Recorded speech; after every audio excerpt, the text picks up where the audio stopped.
Hello, everybody, and welcome to tonight's Indoor Adventures in Gold Rush, Part 3. Today is February 19th, 2024, and you are loved. And that is a very important thing that we like to remind each and every single one of our viewers and listeners at the beginning of each and every single one of these games. If this is your first time joining us, you can go to youtube.com/indooradventures to check up on all of the VODs of each of the games that we have played up until this point, or you can go towards anywhere audiocasts are being made available for free. You can find us there under the same moniker. And speaking of things that are being made available for free, if you go to patreon.com/indooradventures, you can check up on our after show called Nights in the Courtyard, where we answer questions not only from each other, but also from the community. So if you have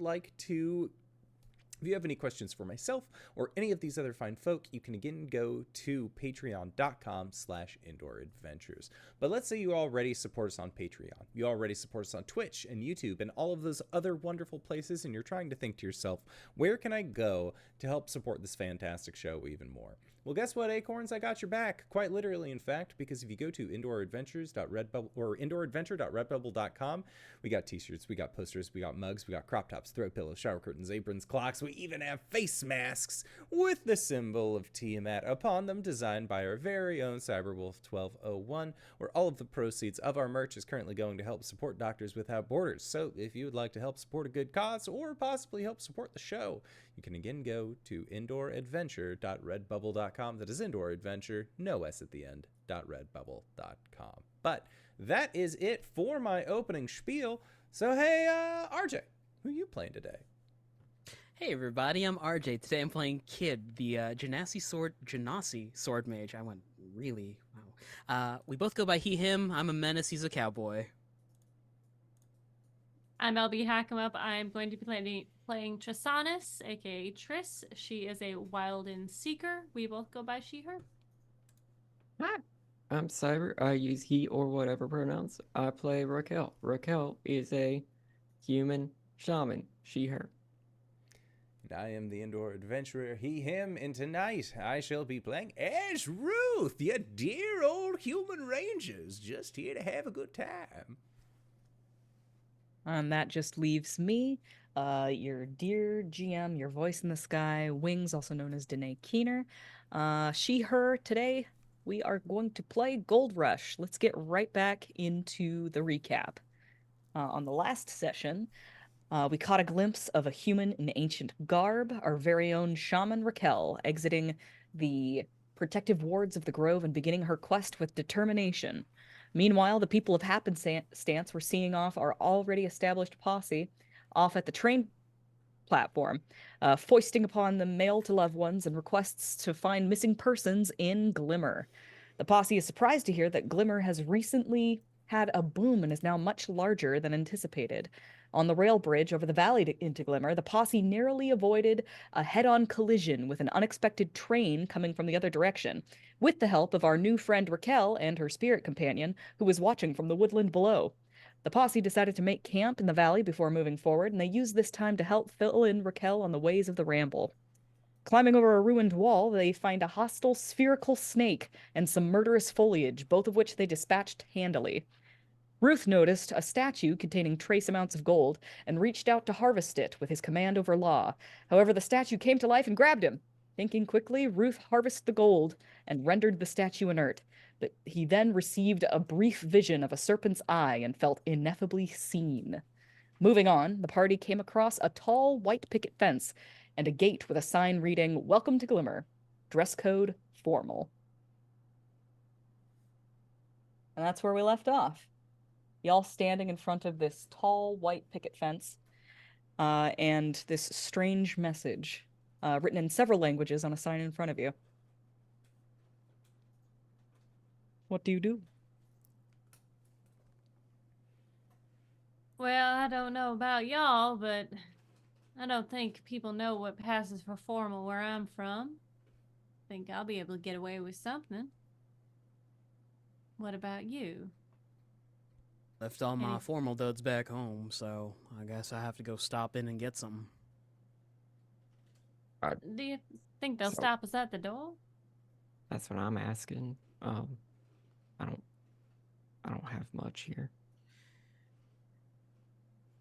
If I do know one thing, it's that if you flash enough gold, they'll move out of the way. Well, can we use gold to gussy up our outfits? Huh. DM? Certainly. I let you guys make a train car with it. I should hope that you'd be able to make some clothes. Train car, yes. Belt buckles, no. That's difficult. That's a bit. Fine clothing costs 30 gold piece. Oof. Sure. I'll dump 30 gold and Kid begins to just channel it into his clothing. What does it look like?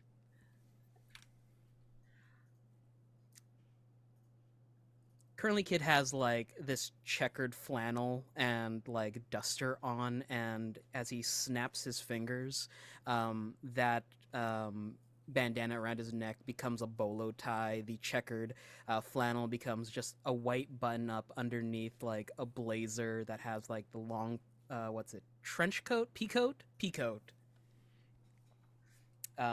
Slacks that are tucked into, well,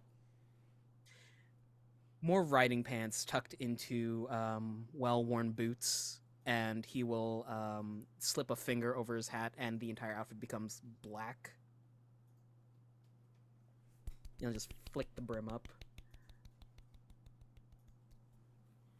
Nice. Without a curly mustache, I think I'd pass for a villain, don't you think? Can I gold myself a curly mustache?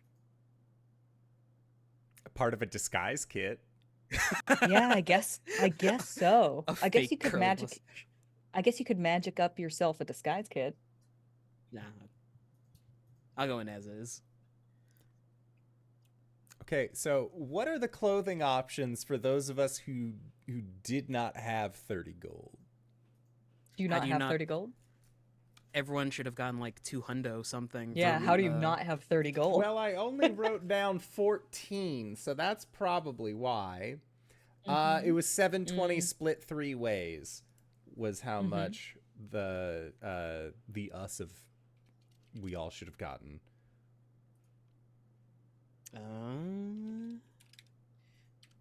You should have 240. 240? Okay, thank you. So I will update my notes so I don't look the fool. Wait, how much gold did we get? Just for Ruth, Kid, and Triss, because we fought a boss in our first episode. Mm-hmm. Oh. Okay. But if you I'll need to give you borrow some money. yeah. No borrowing necessary. Here's 30. Apparently that's what you need for fine clothes, I guess. Ruth will magic himself up some finer clothes.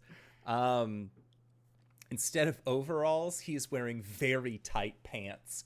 Nice little cowboy boots that kind of have like almost like an elf-like curl to them at the end.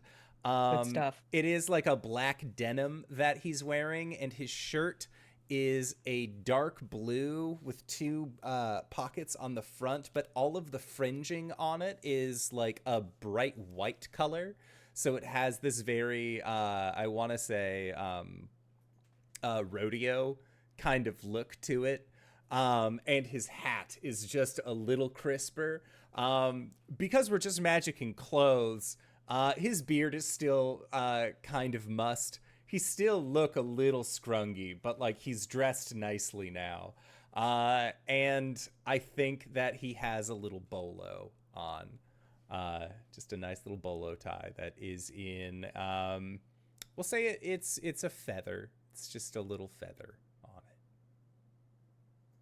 Nice. I like it. All right. Rakel or Triss?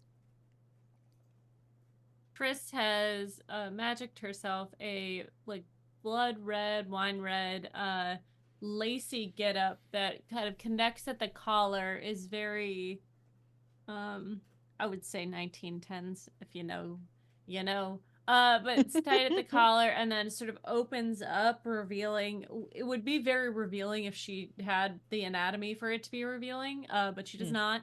It sort of corsets at the bottom, right at her waist, and then flares out with all of these like sort of rustles. There is a bustle on the back. The sleeves go down to a tight sort of quarter length, and then flare out into this frill, the same as the bottom.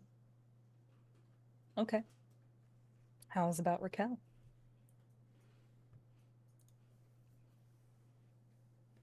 Raquel is a little nervous, but focuses on the gold and her her clothes just sort of become this sheer gown.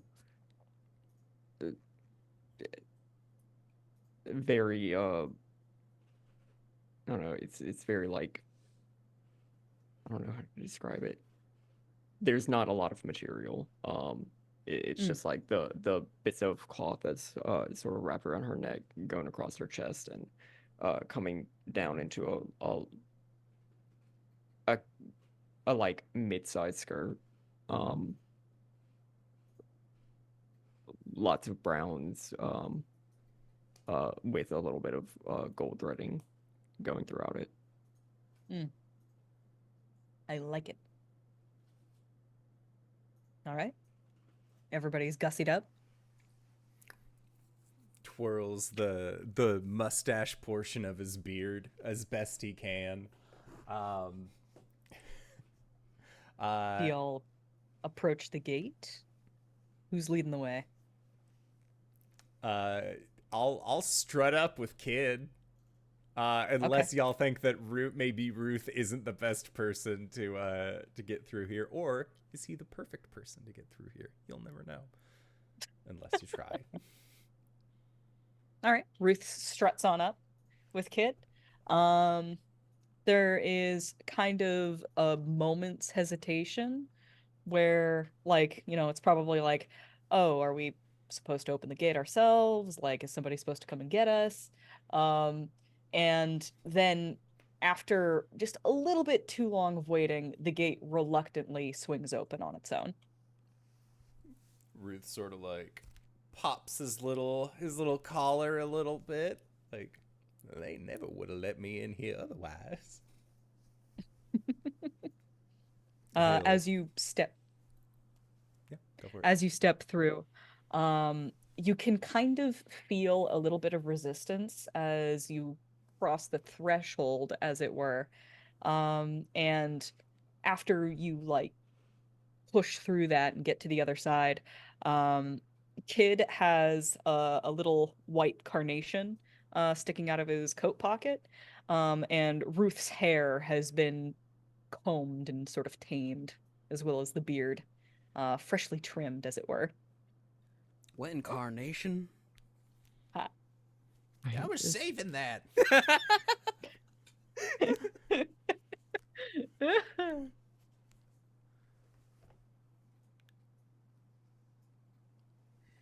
So Seems this is the gate Glimmer. itself has. Sorry, what were you saying? So this is Glimmer. Apparently. Are we surprised by what we see, that this town has become a boom town? Well, you have to walk for about, I'll say 5 minutes, through some mighty high hedges, with flowers and topiaries, and like very nicely trimmed gardens.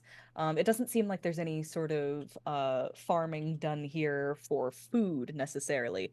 Everything seems to be done for pleasure rather than necessity. And then when you finally come out under a topiary arch, you find the town of Glimmer, a very pleasant little town with tall buildings. It seems to be lightly bustling, with all nicely dressed citizens, either walking arm in arm or taking a carriage, or what's this? Ding ding, a trolley goes on by.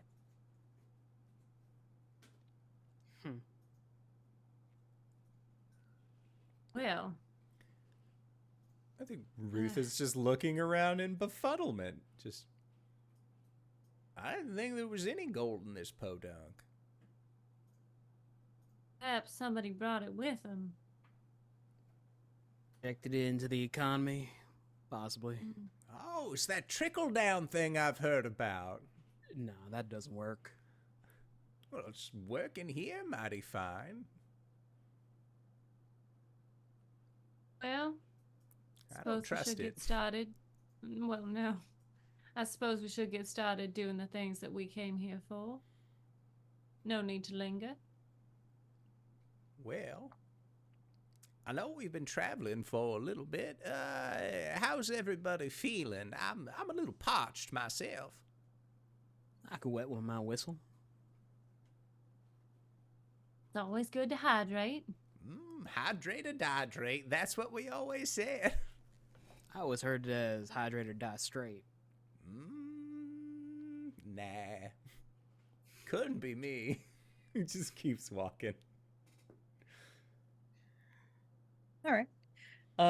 Walking down the main promenade, you will find that the majority of this town is on the main street, and way down at the end of the street is a tall looking, like very classically styled in architecture town hall with a clock tower jutting out of it. And then on either side, you find a wealth of businesses, pretty much anything that you would ever need or desire to have in a town. I've already mentioned the trolley, but you also come across some things that you probably have never seen before, such as a theater, and what appears to be a little photo shop with a photographer. There's a library even.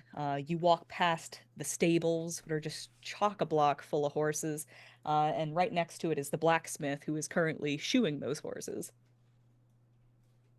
There's a barber, surgeon, Veterinarian. dentist. Same building. They're No. all the same building. Oh, I was about to say, are they different buildings? All This the town same Nope, seems building. all nice the enough. same. It's still the Wild West, folks. I think Ruth.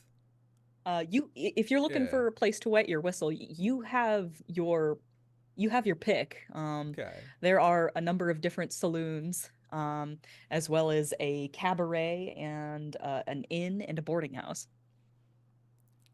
Well, I guess that begs the question: are we here to stay a little bit, or are we just passing through? Well, I might need to look around for a little bit. I have somebody that I'm trying to find. All right. Well, Yeah. here, Ruth will give you 50 gold pieces, and says, in case you need a snack or somebody says you need a fancier hat, something along those lines, you just hold on to this. We'll get some rooms. How about that? If we don't see you by sundown, come to the inn. We'll try and meet you there. That in. Okay.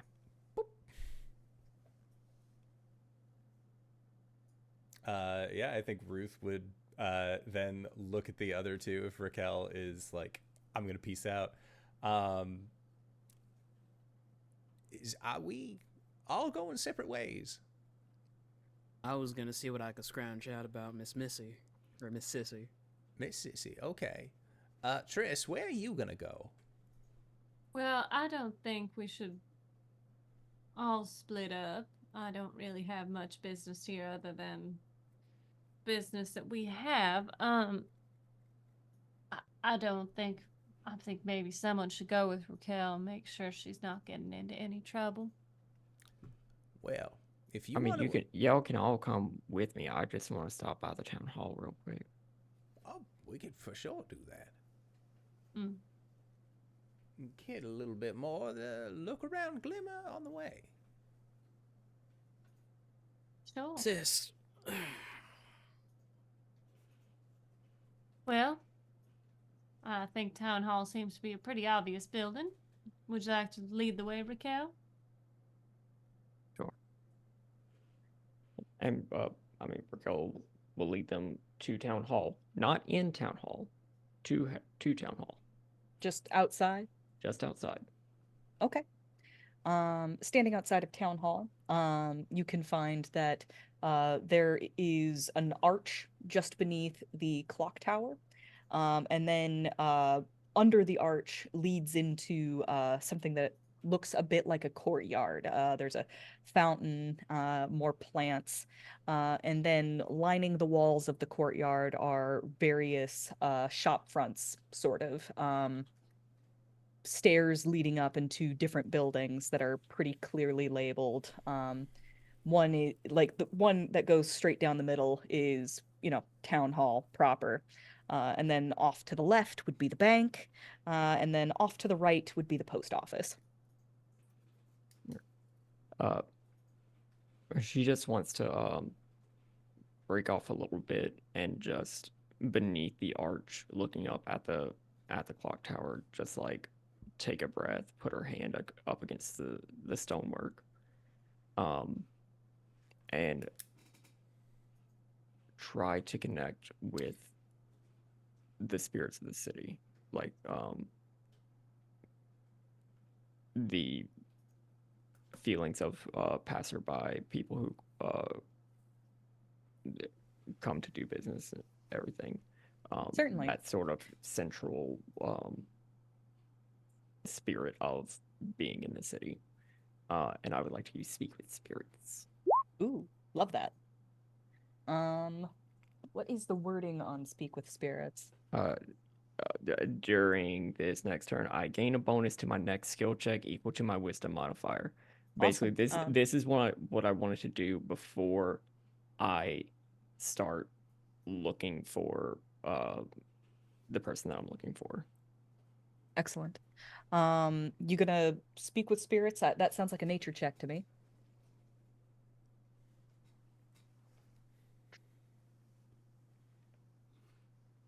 I know how to use this. 27. Ooh, +5. +5. +5. So 32. That's pretty intense. Yeah, all right. So you touch the arch, and you match your breathing, to the signs of life from the city. Your heartbeat, beating to the same rhythm of the horses, driving by. And deep breath, and then everything goes muffled as you listen carefully to whatever spirit you can find here. It is eerily quiet as compared to the grove or any natural place that you've been. And there is the thick smell of gold in your nose, similar to, like, in this world, gold kind of has a distinct scent to it, like iron, like blood, with a faint floral sweet note, like vanilla, like lilac. And it's almost overwhelming. It's like there's a thin coating of gold on everything here. And deep, deep underneath everything else, you can tell that there is an ancient place here, and that there was life here long ago, but it has been smothered by what lives here now. And it is terribly quiet in terms of spirits.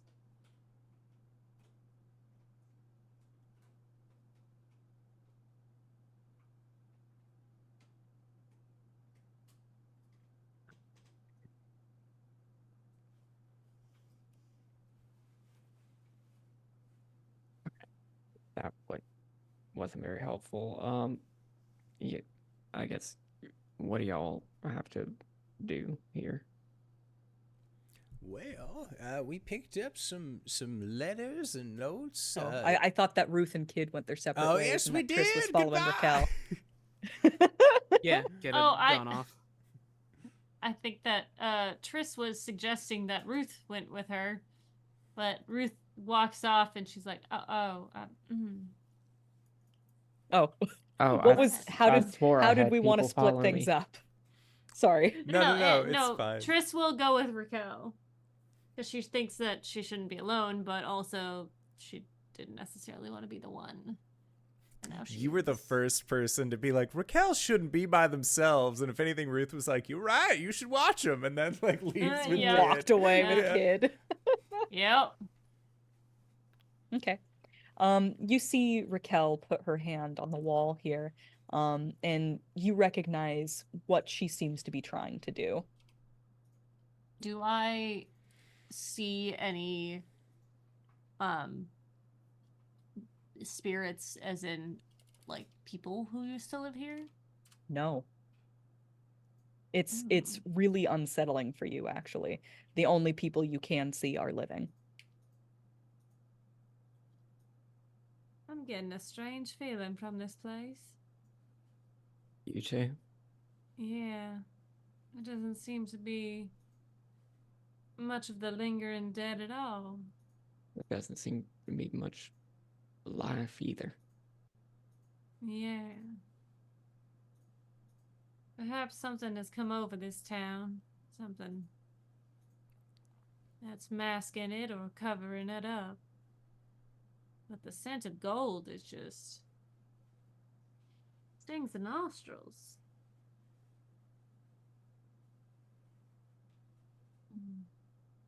What did you need to do at the town hall? I didn't need to do anything at the town hall.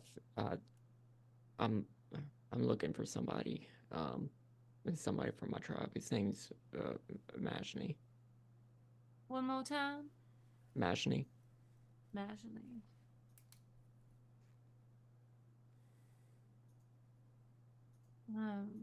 Well, what do they look like?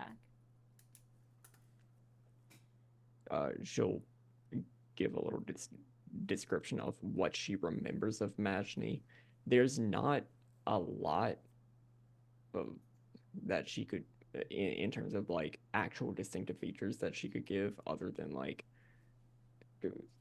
skin kind of the same shade, from the same amount of sun, and shared lineage, and she would have said probably the same dress or kind of dress, but because everybody has to be formal here, that's not going to be much to go off of either.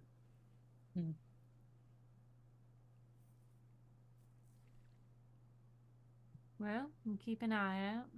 Normally I can outsource this sort of busy work, but if there's nothing here, there's nothing I can do. I'll keep a weary eye out. And once again, to anyone with law, the smell of gold in the air is smothering. I will also say that standing outside of Town Hall, you can see that there is a placard, probably right outside the building, describing what is inside. Various offices for, mundane laws, as well as the sheriff's office. Well, what do you want to do now? I guess go join the others. I mean, I don't want to stay here much longer than we need to. I agree. Well, I'll lead the way then. She'll just do a quiet nod.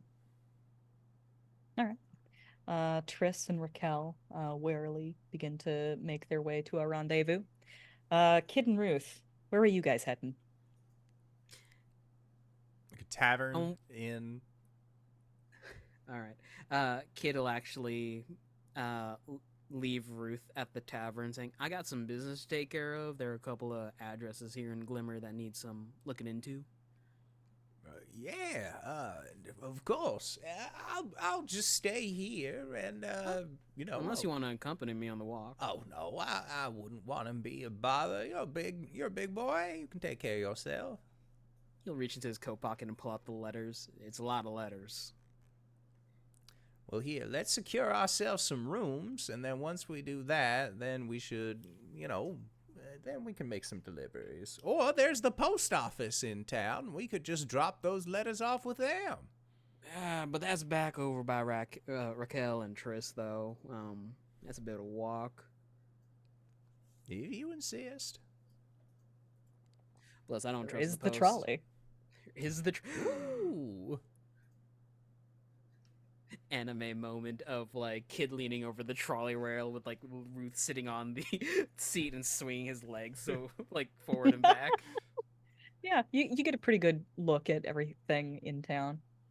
The fella driving the trolley seems to be pretty amicable and talkative. Good, I he's- love those kind of people. He says, "Oh, y'all new in town? Are you looking to stay or just passing through?" Just passing through for the time being, but inn would be appreciated. Ah, I see. Well, if you are looking for an inn, there is the Downy Feather. We're passing that on your right now. Ooh. Ooh. I'm sorry. Pardon me for asking, but last I recalled, Glimmer was a bit not this. Haha. Yeah, we get that a lot. Well, you see, Mayor Sissy. Sorry, it's the first time I've said that out loud. Jesus Christ. You see, Mayor Sissy used to be a deputy of the Compass Roads, and after her travels were completed, she came right on back to the place where she started, and used all of her riches to build the place up and make it into the perfect little town she always wanted it to be. Huh. Good for her. Good for y'all. It is the dream, right? I think Ruth just gets kind of quiet at this. It's a dream, certainly. Excuse me? Kid'll put up some small talk. Do we see anyone on the streets besides the conductor? Oh yeah, absolutely. Like walking arm in arm just down the sides of the streets, riding on horses, riding in horse and buggy. I do say though, the dress code required was a bit put us off guard. Oh, that can be surprising when you're new. But it is nice when everybody's dressed nicely. And everyone is dressed nicely, I assume. Yes, absolutely. Huh. Do you have any recommendations on drinks and entertainment? Well, there is the cabaret. It's called the String of Pearls. Fancy that. But you have your pick of saloons. Plenty of people come up here looking to find their fortune, and plenty of people are looking to run a saloon. What do you mean by that? Looking to run a saloon or looking to find their fortune? Yes. Oh, well, Glimmer Sometimes is... when you want to run a saloon, you have a very personable attitude, and maybe it's a food thing that you're really into at the time. Precisely. Plenty of people come into Glimmer looking to find their fortunes. Looking to live the dream? Right. But what's there to do here in Glimmer? He just starts rattling off, like the photo booth, the saloons, the cabaret, the theater. No. That's not what I mean, sir. I mean, like, what's there to do monetarily in Glimmer? I don't understand what you mean. Is there a mine that's been discovered? Is Miss Sissy being rather generous with her hard-won fortune? You said that people are coming here to seek their fortunes. How are they exactly doing that? Well, the economy here is a bit insular, I suppose. So is this like a scenario where you buy a set of houses for really cheap and then you don't sell the property, but you rent out the home, but you design the home in a very kitschy way to encourage people like, I want the beach themed house. No, I want the one that looks like a mountaintop on the inside. Like that sort of thing?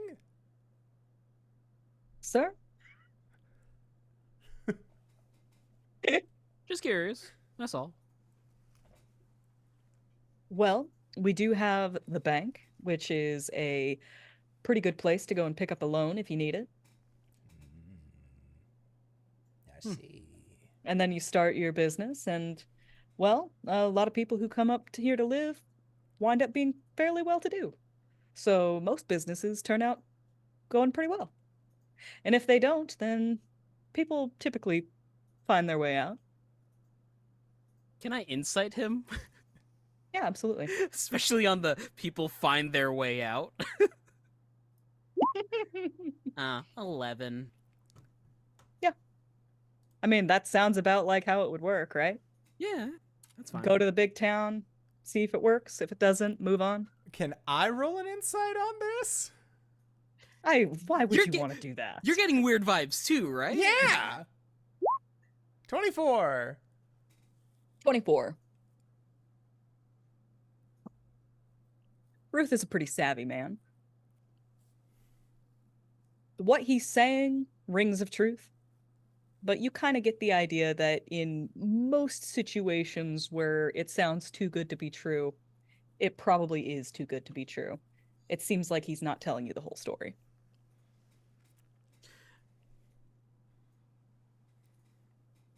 Well, if Glimmer is all that you say and more, I might consider stopping by a little bit more often. Maybe settle down.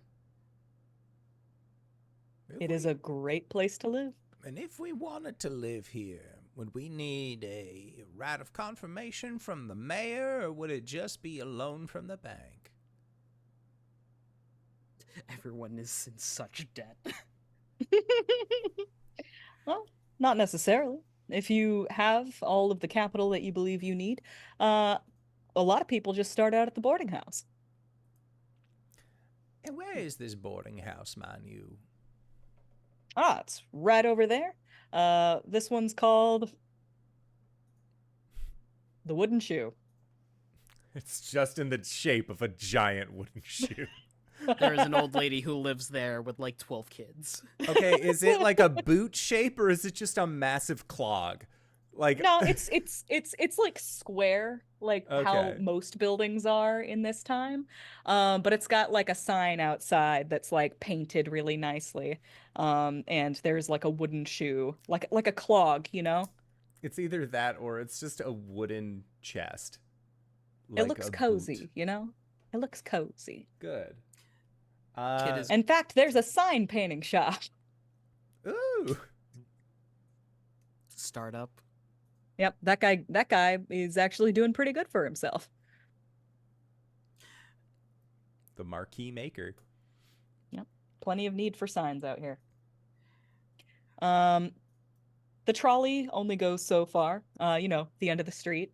And he'll halt the trolley and say, well, if y'all have any other questions, you know where to find me.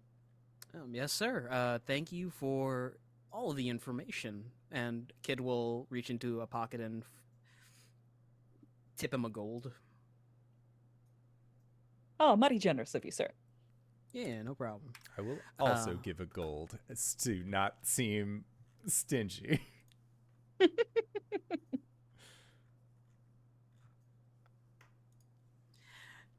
As they're leaving earshot from the trolley conductor, Kid'll like lean over to Ruth and out of the corner of his mouth, well, if we need a little bit more firepower, we can always try and get a loan.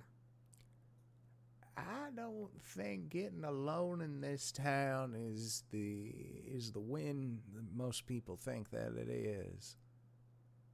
Oh, no, I mean, if we need more firepower, we can just get a loan. And then return said money after we're done with the deeds. We would have to read the contract first and make sure that they aren't charging an outrageous amount for interest. We don't know how the loans work in this town, kid. Is everything... If it's Sissy's gold, but we're using it to make things, are those things technically Sissy's, or are they ours? There's a moral conundrum here. If you slowly put a ship back together, board by board, is it the same ship? Depends on the order of the boards. Yeah. You got an answer for everything, don't you? I've seen quite a few things in my day. Now, that being said, we got some letters to deliver. It's gonna be like Santa Claus. Yeah, kid'll follow like an address to on this end of the street on one of the letters. Are you just gonna deliver straight to, like, the people? Try and hand Like, them, yeah. Yeah. okay, It's also a good way to scope things out, talk to them. okay. Roll me a D100.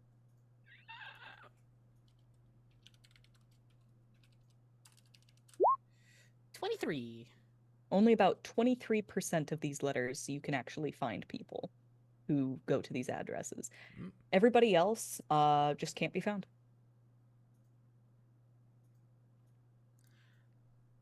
Huh. As we're delivering one of the letters, Kid will just offhandedly, by the by, is there like an exodus or something? To whoever is receiving this letter. I'm sorry? Been doing a bit of delivery work on the side, and I can't seem to find any of these people, even though their addresses are marked up on the letters. Oh, well, some people come into Glimmer and decide it's not for them, and then they just move on. Was the innkeeper's brother one of the people missing from Serendipity? Happenstance. Happenstance. I'm thinking about another great name, though. Her husband. That's what it was. No, her husband's out west. Oh, yeah, West. I was gonna say, Okay. a lot of the ones we got are for West, right? Yeah, a lot of them are for west. A lot of the people in Happenstance who, like, sent you on to Glimmer were saying, we haven't heard from people who went to Glimmer. Those people are missing. Right, okay. Well, thank you for your time. No problem.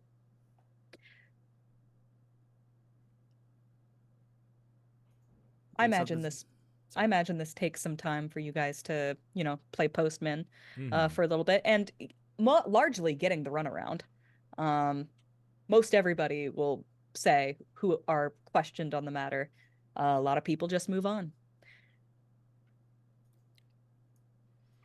Insight. If you'd like. I'm gonna be saying insight a lot tonight, I think. 17. 17. That smacks of truth. I'll roll with this insight and see what the answer is here.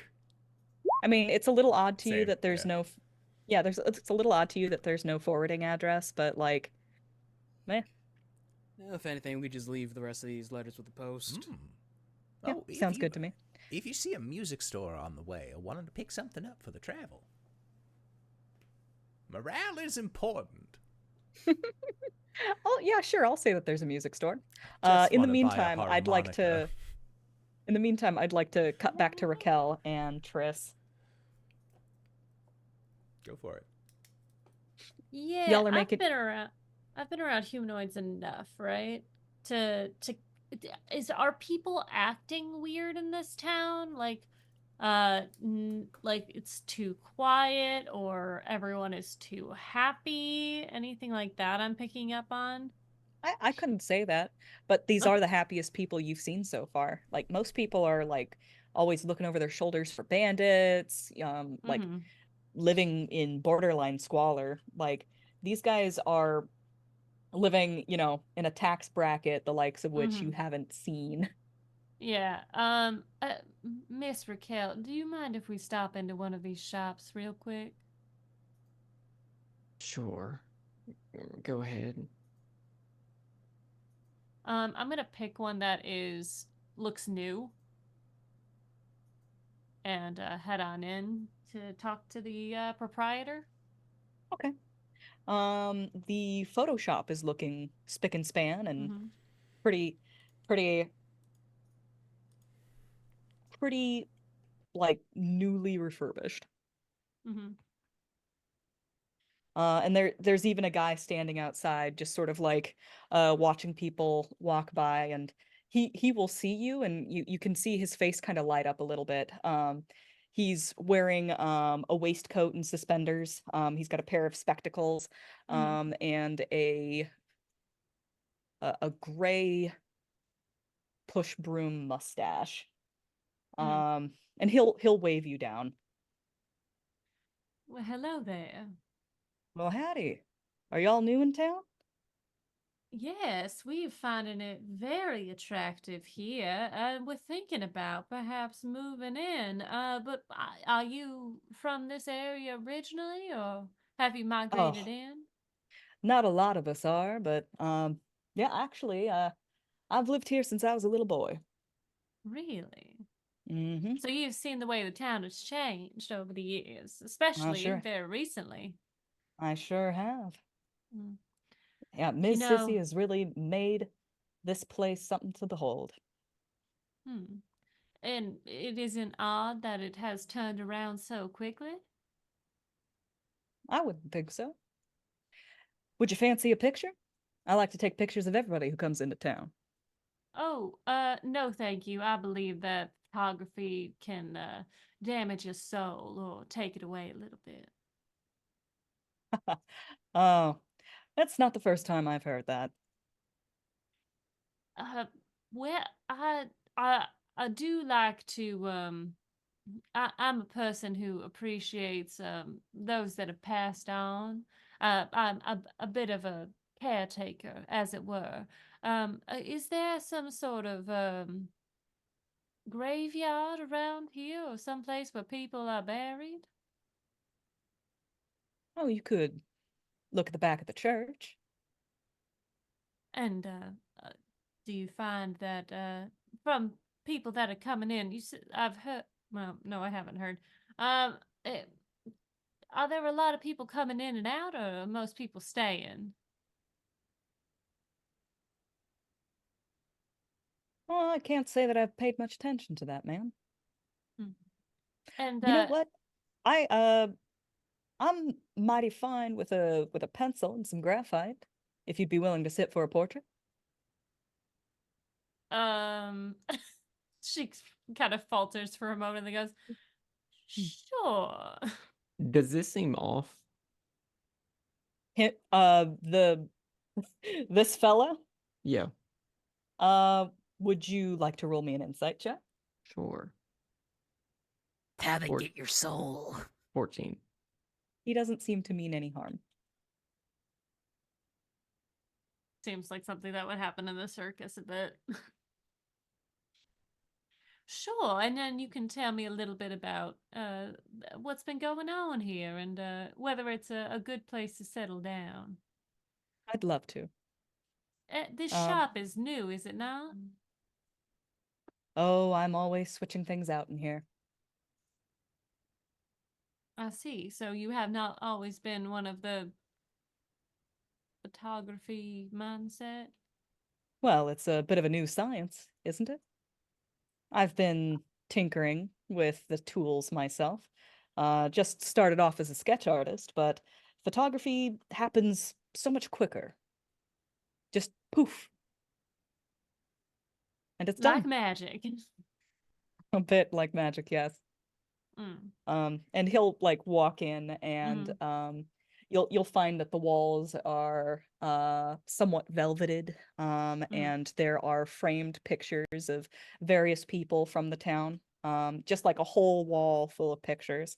And it's that classic, you know, like sepia sort of film. and they're all artfully posed with various props. You can see the blacksmith holding a hammer. You can see there's a cabaret girl who's like holding a fan of feathers. Well, these are just lovely. I suspect you see everybody that comes into town then. Oh, certainly. You know, people come and go here in Glimmer, but my photos stay with me for as long as I'm willing to keep them. Of course. And I can't expect it was a cheap endeavor to start up such a business. How did you into the funds, if you don't mind me asking? Oh, most all of us have a loan here, but we're paying them off pretty handily. I see. So you have a steady banking system. Hmm. Indeed, the bank is actually the draw of Glimmer. There's not a lot of banks in the Ramble that have the protection of a deputy of the Compass Roves behind them. Right. The deputy. Who would that be? Oh, Miss Sissy, of course. Course. And are people finding it easy to pay back these loans? As far as I know. Uh, so you don't see many businesses closing once they've opened. Well, this isn't, Valhalla, my dear. Um, Businesses open and close, and then people find their way out. Find the way. Are they escorted out? What are the terms of this loan if you cannot pay it back? He's quiet for a moment. All you can hear is the sound of the graphite scratching on paper. Miss, I think I've just about finished this sketch. I have found our conversation invigorating. Um, if you'd like to continue, tonight I'm going to be testing out some new flash powder, for my photos. Would you like to come and visit me then? I believe that I have made my stance very clear on photography. I will Finding. not be photographing you, miss. Um, why don't you give me the information, and if I find time this evening, I might stop back. Of course. And he'll stand up, walk over to his desk, pull open a drawer, and grab a business card. He hands it to you. It says Jedediah Snaps Photography.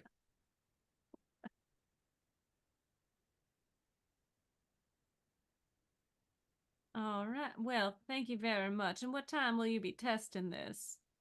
Oh, right about sunset, I think. Well, thank you very much for your time. How much do I owe you for the sketch? Nothing at all, miss. Like I said, I like to get the visage of pert near everyone who comes into town. And if I'm going to be so insistent as all that, I'd rather not attach the shackle of monetary gain to that. Oh, very kind of you. She reaches a hand out for the drawing. Um, he'll show it to you. He'll show it to her. Uh, she, uh, uh, um, like, does he keep it in his hand or does he let her take it? Well, it's attached to his sketchbook. Ah, So like he kind of like turns it around to show it to you, and then it's like clear that she's going to take it from him, and so he just sort of like politely lets go, okay. but stands there as if he expects it back. Uh, uh, she kind of, there's a pause and she goes, I'm sorry. I was under the assumption that you were doing a sketch for me. Oh, I'm terribly sorry, miss. Um, you know what? I'll take some time to make a copy of this, and then I can give you the copy tonight. Very kind of you. Like I said, I like to keep a record of everyone who comes in here. Of course. Well, we'll find our way out. You have a lovely afternoon. Certainly. She makes her way to the front of this shop and outside, and as we are walking away, just says, "Well, it seems that there is something amiss in this town." Or a missy. Sissy.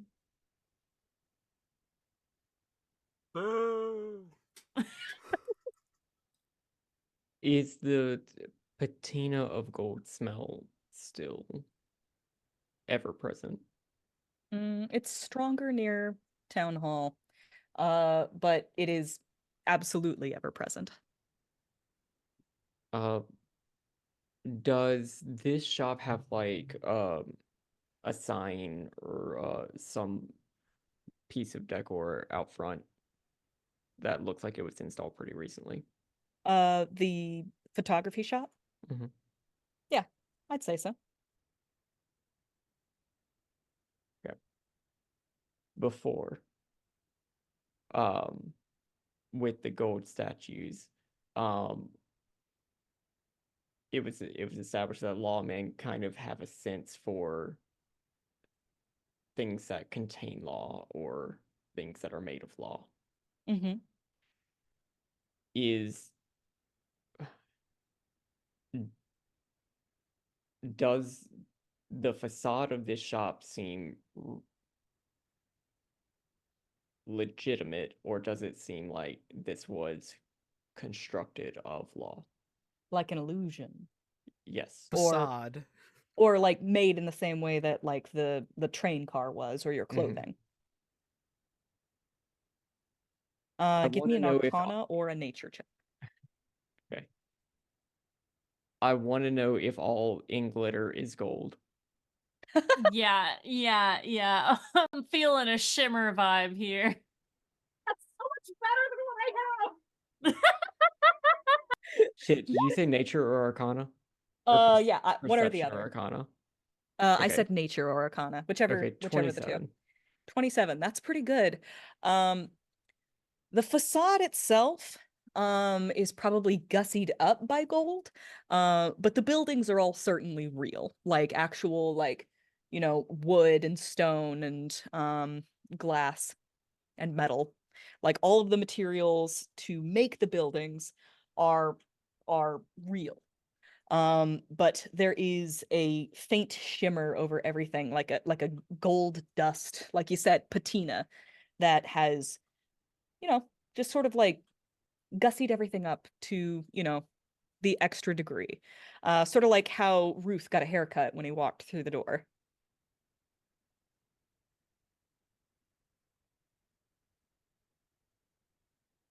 Something definitely amiss. It just, I don't know, seems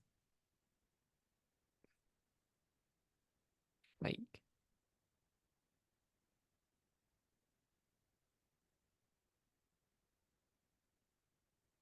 Like a blind. To be a layer of something upon this town. And um who knows? It might be something for the better. But I've found in cities like this, run by people like this, it usually isn't. It doesn't have good intentions.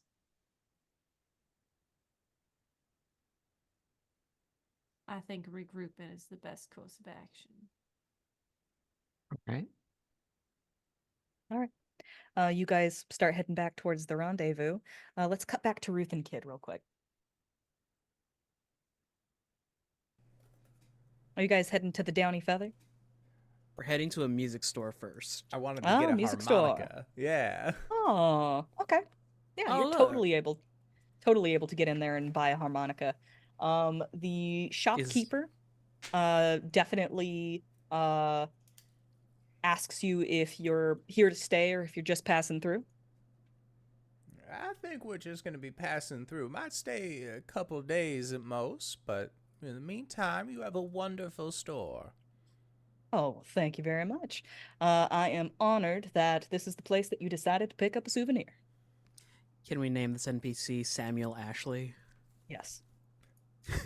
Yes. No one will get this joke but me.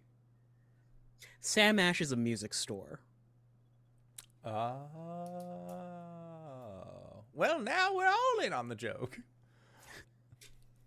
Yeah, I think that Ruth will ask, you get a lot of people souvenir shopping here? Oh, from time to time, yes. They come in waves. People choosing to stay and not people choosing to go?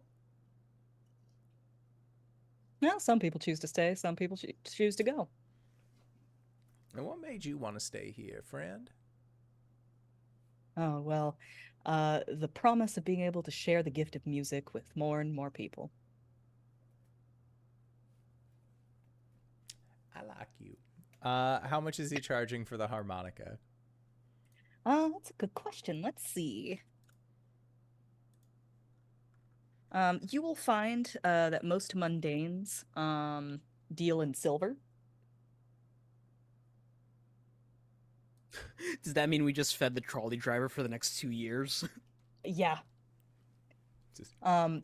In fact, I think that like as you were stepping away, not Kid, but probably Ruth noticed this with his passive perception. That trolley driver parked the trolley and then stepped inside the bank to go get that exchanged pretty much immediately.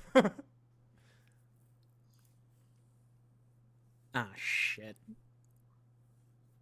Now whoever's in the bank knows that there are people outside slinging gold.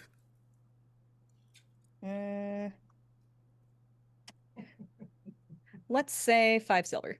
5 silver? Yep. And remember, when I said when you're dealing with silver, you don't have to actually mark it off. Okay.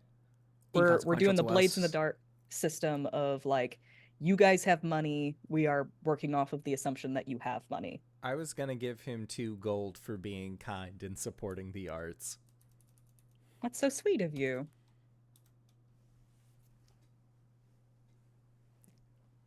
And he can put that towards his loan. Sure can. Yep. And then Downy Feather? Unless there was another like shop that you wanted to stop and grab No. like snacks or anything at?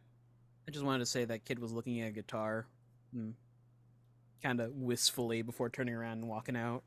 Oh. How much would the guitar cost? He doesn't play. Do not. How much does the guitar cost? I'd say probably 5 silver. Okay, I'll give Like him I said, this another- is in silver. Assume Yeah. that you can buy it. I will give I him buy the another- entire store. I'll give him We have- another gold piece to round me to an even number, and I'll buy a guitar for Kid. Okay. With the case. The carrying case is the important part of this equation. Kid throws the doesn't- guitar away and then shoves the rifle into the case. Yeah. That's very funny. But Kid doesn't know how to play guitar. Like, Yeah, does he we got- tell Ruth or? He got him a gift. He's not gonna do that. Okay. Ruth, I think Ruth is getting this for you as a, we're gonna go on a long trip, here's a fucking hobby. Like, Well, fair Here- enough. here is something to put long nights into if you can't sleep. That's sweet. I could do that All right. myself without a guitar. Yeah, but Be we're fucking in great camp for as the a rest group, of you us. sicko. Headed to the Downy Feather. Yeah. Okay. You walk down to the Downy Feather, and you push open the door. Most storefronts here have actually glass windows, which is a luxury. Glass would be really hard to get a hold of at this time. And a lot of the glass is actually painted with like, the logo or title of whatever storefront you're going into.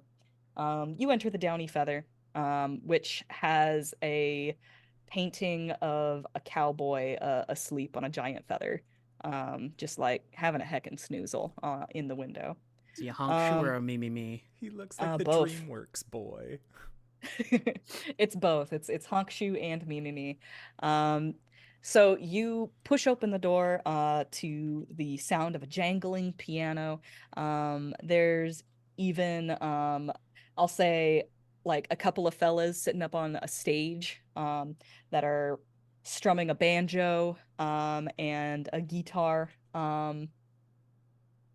And I'll say there's a third guy with a fiddle who starts yodeling every now and then in between bars. And this place is fairly well packed, actually. There's a lot of people here who it seems that they have just gotten off their shifts, and so they are each having a nice little drink to wind down at the end of the day. And there is also a bar.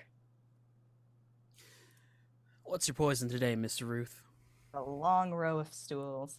And Ruth will just say, well, as always, but I think well here is going to be quite high in shelf quality. Let me treat you as thanks for the tar. Of course. We won't ever turn down a free drink. And like episode 1, Kid and Ruth belly up to the bar until Tris gets here with Rakel. Time is cyclical. You guys belly up to the bar, and Kid, you order the drinks. And I imagine that we have like it's a camera shot of Kid in the foreground, and then like the focus goes to the person who's sitting to his left.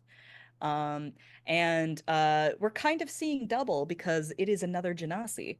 However, she appears to be a fairly large, broad-shouldered, pale-skinned Earth Genasi.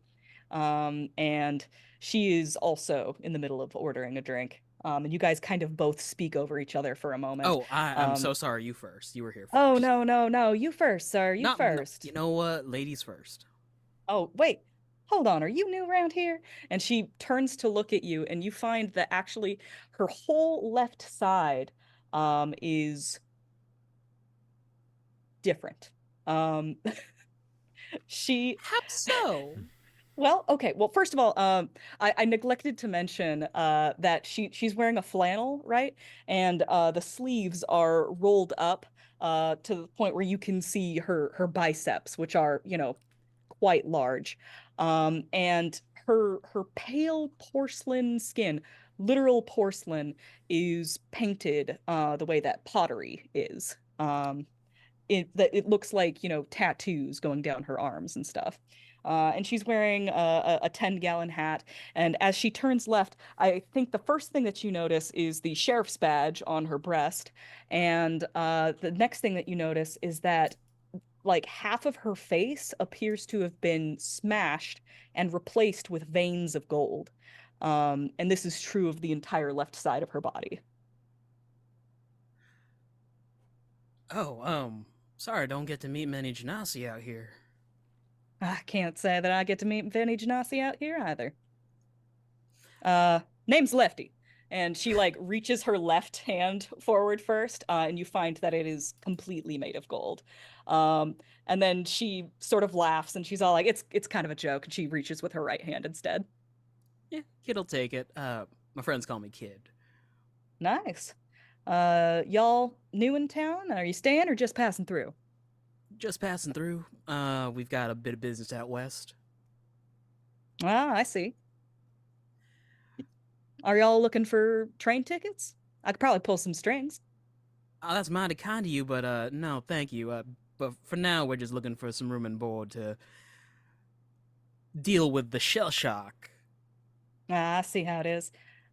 She turns towards the bartender, and she'll order 3 drinks, sort of noticing that you have a +1 on your side. Where are my manners? Pronoun-wise. Oh, she, her, that's fine. All right, Miss Lefty. This is Mr. Ruth. He's my traveling companion. Yeah, Carruthers Edelweiss at your service. Oh, nice to meet you, Mr. Edelweiss. As to you, Miss Lefty. Yep, that's what they call me. Deputy Lefty. It's going to be a hard one to remember.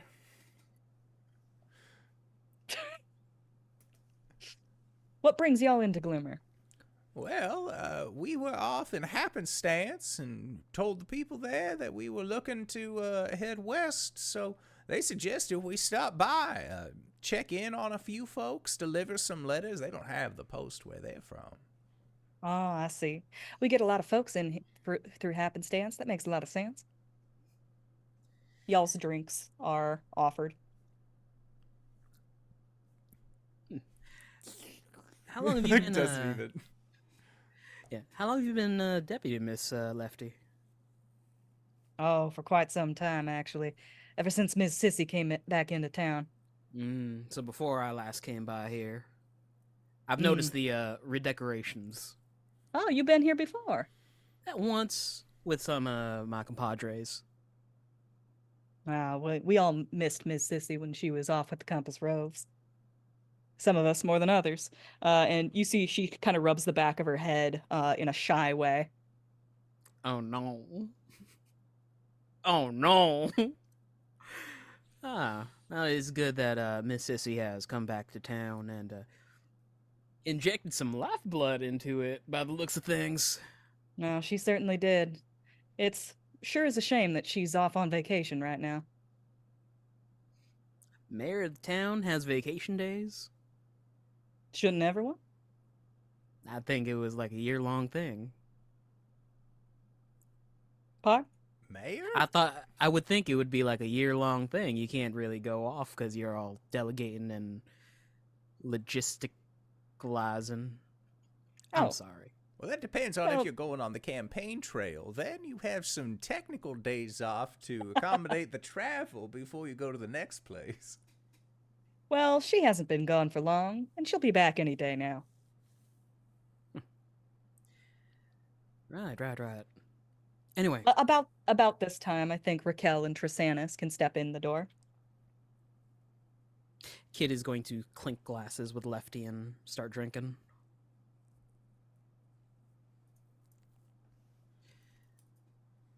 We'll make our way over, take a seat, give a nod to the new companion. What's Raquel's read on the situation? What's your passive insight? What is Unless you passive? want to make an active check. What's passive? Passive is your insight number modifier, plus 10. Okay, 15.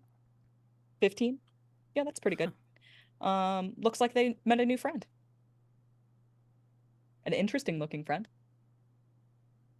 All right. I'll see it. Before long, Deputy Lefty will stand up and make the arduous process of saying goodbye to everyone who recognizes her, which would be everyone. Double knee slap. Well, gotta hit the old dusty trail. Essentially, yeah. The Midwestern goodbye, which is to say, half an hour of goodbyes. This is the Wild Western goodbye. As Lefty's leaving, Kid will lean across the bar to look over to Rakel and Triss. According to our dear deputy here, it seems the mayor's out of town for the time being. Okay. Heard about that. Lovely mayor, of course. Lovely town. Don't Has say an right. air to it, if you understand. I don't like. Look, I don't like it here. Are we staying long? What time of day is it? It's like nightfall at this time, right? It's past noon. Like the sun is on its way down. Unless you want to rough it out in the woods for, well, the ramble for the time being, I think staying in town and grabbing a couple of rooms might be best.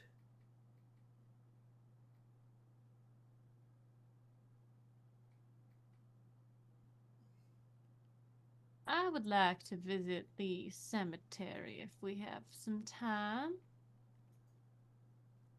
Somebody know buried out here? No. But I'd like to meet one. Kid tilts his head to the side like, what? Yeah, if you're looking, Huh? if you're looking What? for company, I'll be sure to join you. Just let me know when we're gonna head out. Maybe when the sun starts to go down. Yes, ma'am. In the meantime, we'll probably want to stay here at least through the evening, or at least have a place that we can fall back to. I'll go find the innkeeper, get us 3 hots and a cot. He just hops off and starts going to find somebody to pay to give us a room. Sure Kid thing. and Ruth are probably going to sleep in the same room. Yeah. Makes sense. The bartender is also the innkeeper. Let's call her Rosie. She's got curly hair pulled back into a handkerchief, and a pleasant-looking frilly apron. Kind of a no-nonsense attitude, but a welcoming smile. I think Ruth would just, yoo-hoo, over here. Yep, she's right up on you before you, in a blink of an eye, before you know it. We're new in town, looking to have a little bit of a stay over. Curious. Oh, as- you looking to stay for long, or are you just passing through? Oh, just the night, if that's all right. We're looking for at this point, probably 2 rooms, and some meals to go along with it. How much does your establishment typically charge for such services? She'll say 5 gold, or not 5 gold, 5 silver All right. per room. 1 gold it is. You'll give her a gold. Okay. She'll walk you upstairs and show you to your rooms. Actually, no. I think the floor plan of this area wouldn't necessarily be upstairs, because this is a fairly big place.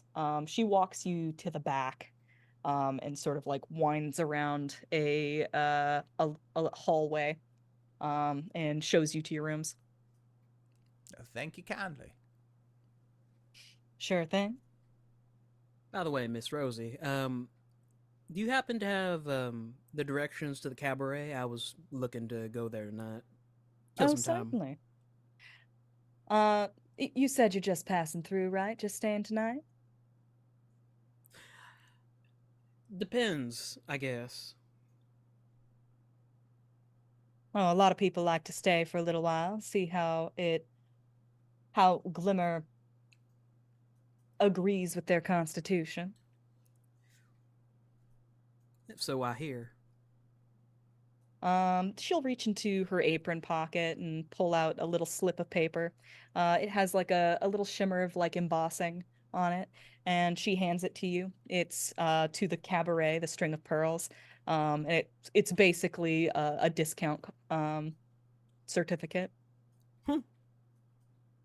Neat. Oh, thank you kindly, ma'am. Certainly. I hope you have a nice day.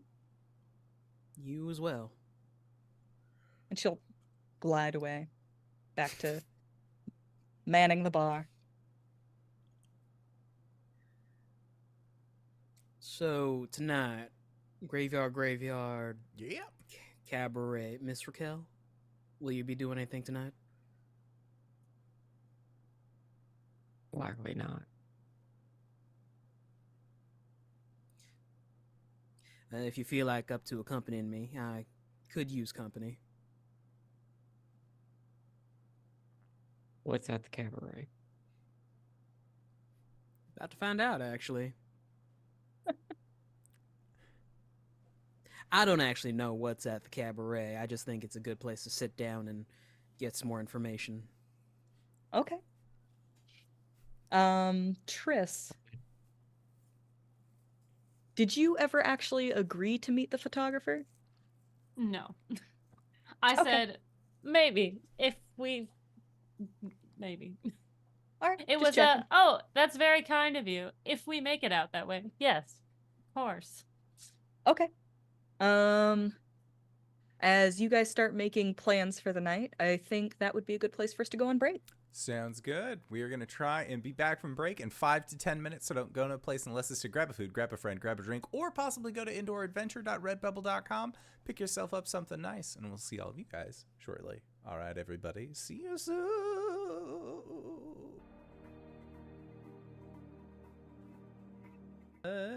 Yeehaw! Hello, everybody. We have returned. That's it. We have returned. Let's go over our plan again, real quick.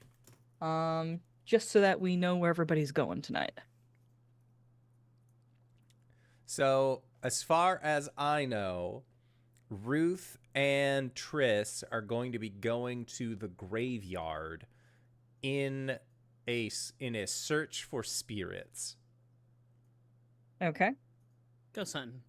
Ghost hunting. Kids heading to the cabaret with a invitation extended to Rakel. And she will come not knowing what we're doing. Okay. Raquel will go with Kid to the cabaret. Split the party. Split the party. It's all right. We're only Okay, level cool. 2. What's the worst that could happen? Looks at Oh, Caleb and Corey. It's 4th edition. I don't think you guys could ever die. I say, with my only ever player kill being in 4th edition. Let's start off with Kid and Raquel. Y'all heading to the String of Pearls? Yeah. Okay. You are met at the door by a doorman.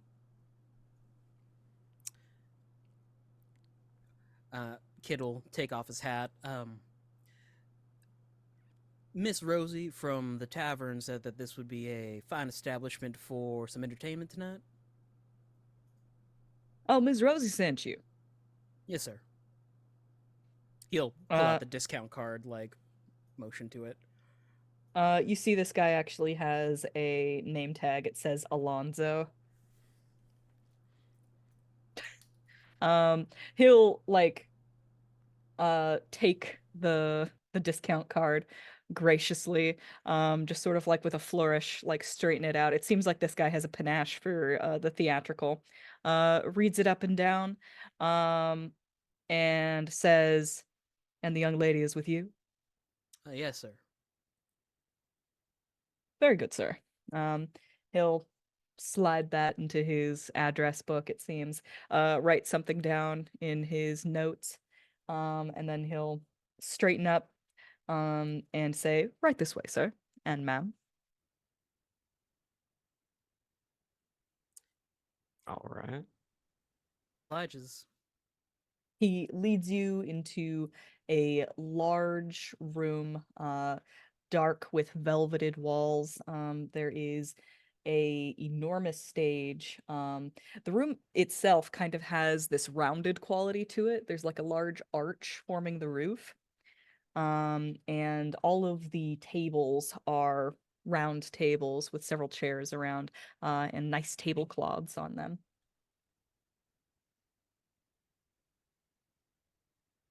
Kid will pull a seat back for Rakel, and then make sure they're seated before pushing it in and finding his own spot.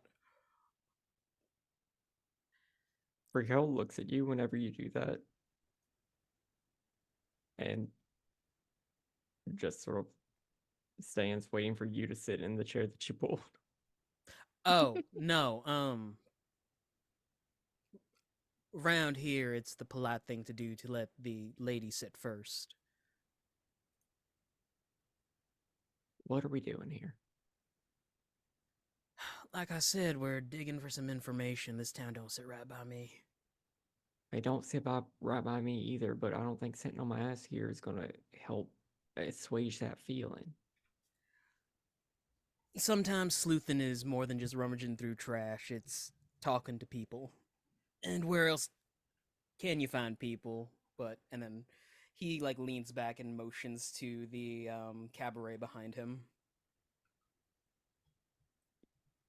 How busy is it? People are starting to trickle in. It seems that you guys showed up pretty early, so it was mostly empty. But over the next half hour or so, it'll turn into a bustling establishment. You'll even notice that there are box seats with little balconies for people to sit in. There's also a bar that you could walk up to, but there are nicely dressed saloon girls walking around with cigar boxes and trays with cocktails as well. Ah, crap. We never established the name of the town or the den mother that kid has, did we? I don't think so, no. No. Okay. Fuck. If you come up with anything, let me know. He'll stop Before one I of... have to come up with something. That's fine. He'll stop one of the cabaret girls. I'm sorry, is your matron in tonight? Certainly. You looking for something, sir? And she Uh, kind of like looks over at Rakel, like right in front of your girlfriend. Wow. um, I'm from Serendipity, and Ma Abigail wants to send her regards. Oh, I see. She says this with like, she says it politely. Um, there's no look of recognition in her eyes. Great. Uh, cool. Beans. Awesome. There is I'd say that there is a like program printed on the table. Not directly onto the table. There are programs distributed to all of the tables so you can tell like what shows will be on tonight. And then on the opposite side is a menu. As the cabaret girl is walking away, Kid'll lean back to Raquel. How good are you at sneaking about?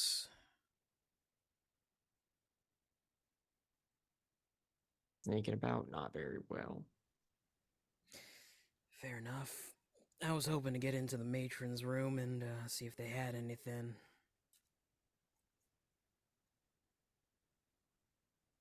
Documentation wise. To figure out what's going on here in town. So what you planning to get in?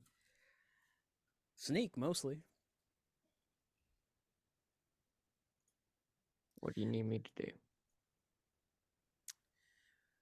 Minor distraction at worst. Maybe cause a bit of a fuss, someone spilt a drink on you.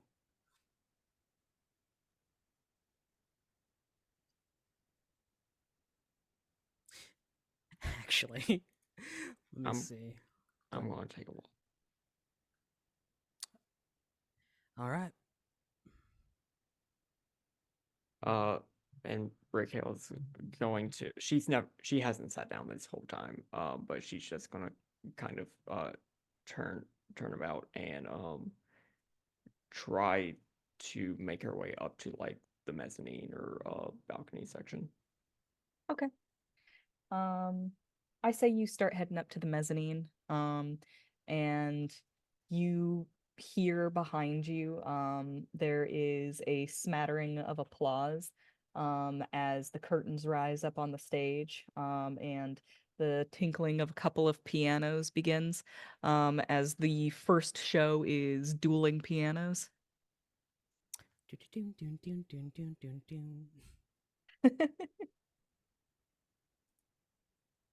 After a few minutes, Kid will rise from his seat and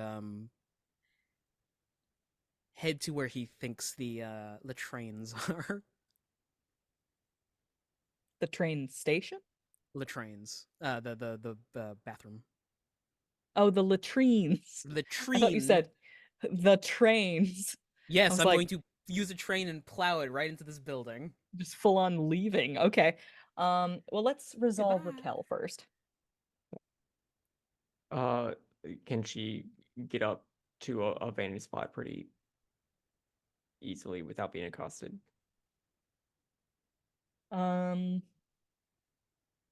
Give me a check of some sort. Either stealth or streetwise to lay low and act cool and act like you belong here. 13 on stealth. 13 on stealth. All right.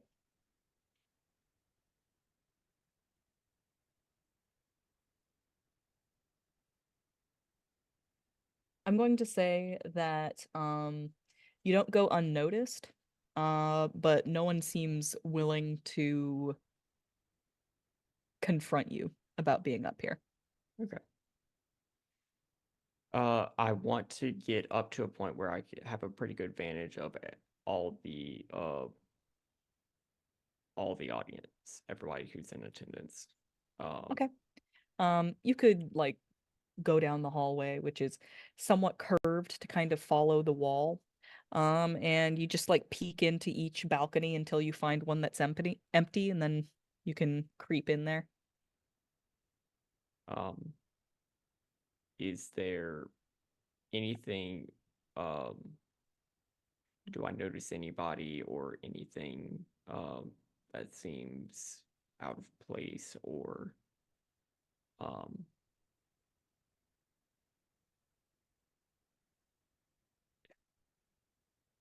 it do I notice anything just among the people in the crowd? Sure. Give me a perception check. 25. That's pretty good. Looking out over the crowd, you don't see anything suspicious per se. But as you're just sort of scanning the crowd, trying to look for something out of the ordinary or something that stands out, you notice that there is one person who, first of all, is there alone, sitting at a fairly large table by himself, and second of all, isn't watching the show. He's got his head down and he's scribbling in some sort of book. Let's cut to Kid real quick. You were heading to the latrines? Yeah. What are you going to do with the latrines? Making sure that no one is around. He's just gonna break a pipe.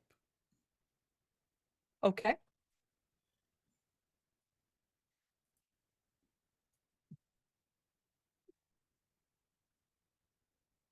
Trying to decide if this is an athletics check to see if you can do it, or a stealth check to see if you can do it without anybody noticing it was you. Who's gonna believe the lanky Genasi man has 20 strength? Yeah, no, I don't think there's any doubt that you can do it. It's a matter of whether you can do it and get away with it. Give me a stealth check. You got it, boss. I'm gonna use an action point to reroll that. Okay. Hopefully.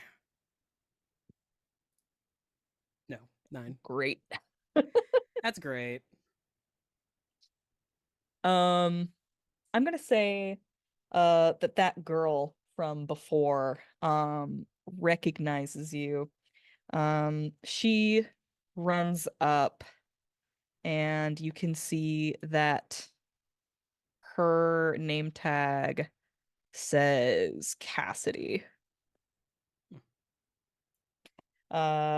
She runs up to you and says, "Oh my goodness, you don't know your own strength, do you, sir?"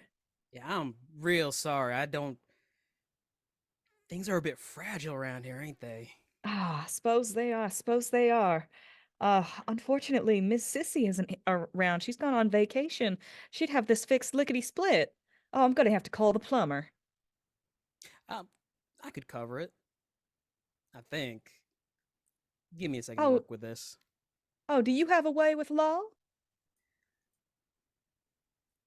I'm pretty decent with my hands, miss. Pulls out a fan and starts fanning herself.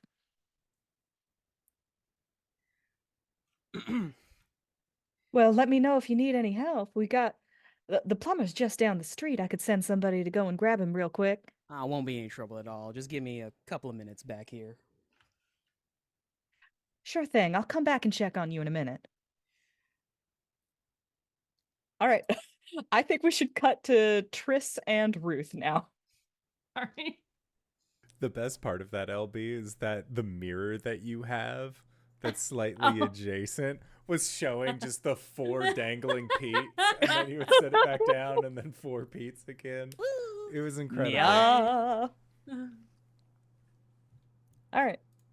Ruth and Triss head into a graveyard as the sun slowly sets over the horizon. Simon.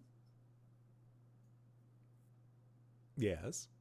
Sorry, playing with the loudest toy in the room. It's not picking up Oh, on we your can't mic. hear You're it. fine. Okay, good. Yeah. I think that Ruth would say, so why is it that we're heading to a graveyard exactly? Well, Mr. Ruth, I have as you know, ability to see and speak with the spirits that have passed on. Maybe not passed all the way on, but being in this town, both Rakel and I have no inklings that there are spirits here, which is odd. Very much so. There seems to be a lingering level of gold here, some sort of net that has been cast over this town. Oh. I mean, when we walked in, I felt a couple of my hairs getting shorter, but that makes sense. Sissy was always good with law. That being said, we might be able to find a couple of the names on these letters there in the graveyard, possibly. That as well, Write a few think it's people gonna be- off. perhaps. But the whole people move on can be taken a few different ways. I don't know if you've noticed, but a lot of people are asking if we're staying or just passing through. Have you also noticed that they all typically have the same response once you reach the end of a Yes, conversation with them? I asked about the loans and what happens if you don't repay them, and there was no response to that. Well, Kid and I were told on several occasions that, what's the exact wording, Wings? It's, when, like, it's about people leaving, like, and then they just go. Oh, they find their ways out. They Yeah. find their way out. They find their way out. We were told that same sentence verbatim from at least 4 different people. I am concerned that there is a glimmer over glamour. No, the other way. It's a glamour over glimmer. My apologies. Oh, to it's our- no worries. The names of these towns with other proper adjectives can get mighty confusing. These, I'm not quite used to these. I'm used to cities, but I don't quite take to them very easily. Well, hopefully we won't have to stay in this one very long. It also gives me the heebie-jeebies, and I'm not particularly here for it. And if there is something unnatural going on, I'd like to put an end to it, personally. Man, how? Yeah, well, we have a bounty for the mayor of this town, so the questions that I have related to this is more, or at least my thought line, is if we get rid of Sissy from this location, then the bank won't have the protection of a member of the Compass Roves, and they'll be susceptible to bandit attacks. And if we get rid of the mayor, we could potentially, well, there are boom towns and there are bust towns, and I think this town would quickly become one of the latter. I think our first order of business is to find out if this is a place of good or a place of evil. If it's good, then I think we move on. If it is not all that it seems, it might be something to do.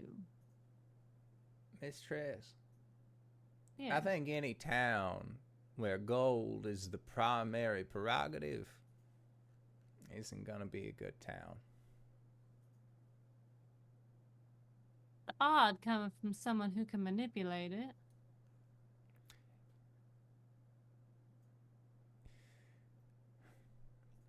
If a scorpion has poison in its tail, but it no longer feels like stinging, do you blame the scorpion for still having that venom, that poison? No, but I think even the most cunning scorpion knows that there's a time and a place. Agreed. Using it for good or evil. You know. And this? What's your read on this? If it's being used for good, it's generally good on the outset, being given away to folks, and not good on the outset of there's a series of loans being given out and people going missing who default on those loans. I'm not a big believer in banks myself. I don't find that very surprising if I do say so. No, because that's why we have a gold standard. Mr. Booth, you are a cod, if I must say. I hope it's an 8. I like 8s. A nice round number. Mm-hmm. Put it on its side, it looks like a pair of spectacles. Or infinity. What's that? I'm just Do fucking you know with you. what an I must say, I didn't think that I would quite take to you so quickly, Mr. Ruth. And why is that in particular? I don't take to most people very quickly. Well, that's a shame, because you are a pleasant person to talk to. It's because I like you. Well, I can be very unpleasant if it comes to it. I will consider that part of me just being lucky is all. I think you are quite that. Now, I have a question, and it's not going to come from a place of ignorance, though it might sound it. Do you have dark vision? I do not. That is a fine question, As sir. a human, I don't know dark off vision the is top something of my head. that has escaped my evolutionary path. Let me just go ahead and look. Are we in a place that is dark that I could find out? Low light, darling, low light. Well, and I'll use like a gold piece to make a torch. Okay. How about a lantern? Lantern works. That sounds old-timey. Bullseye lantern. Yeah. Or I guess the hooded a- lantern would make more sense, but Like doesn't for down in the mine. you matter. know? Yeah. Yeah. Perf. Love it. And that makes sense. As the sun is getting lower and lower, and you guys make your way down the promenade and to the church.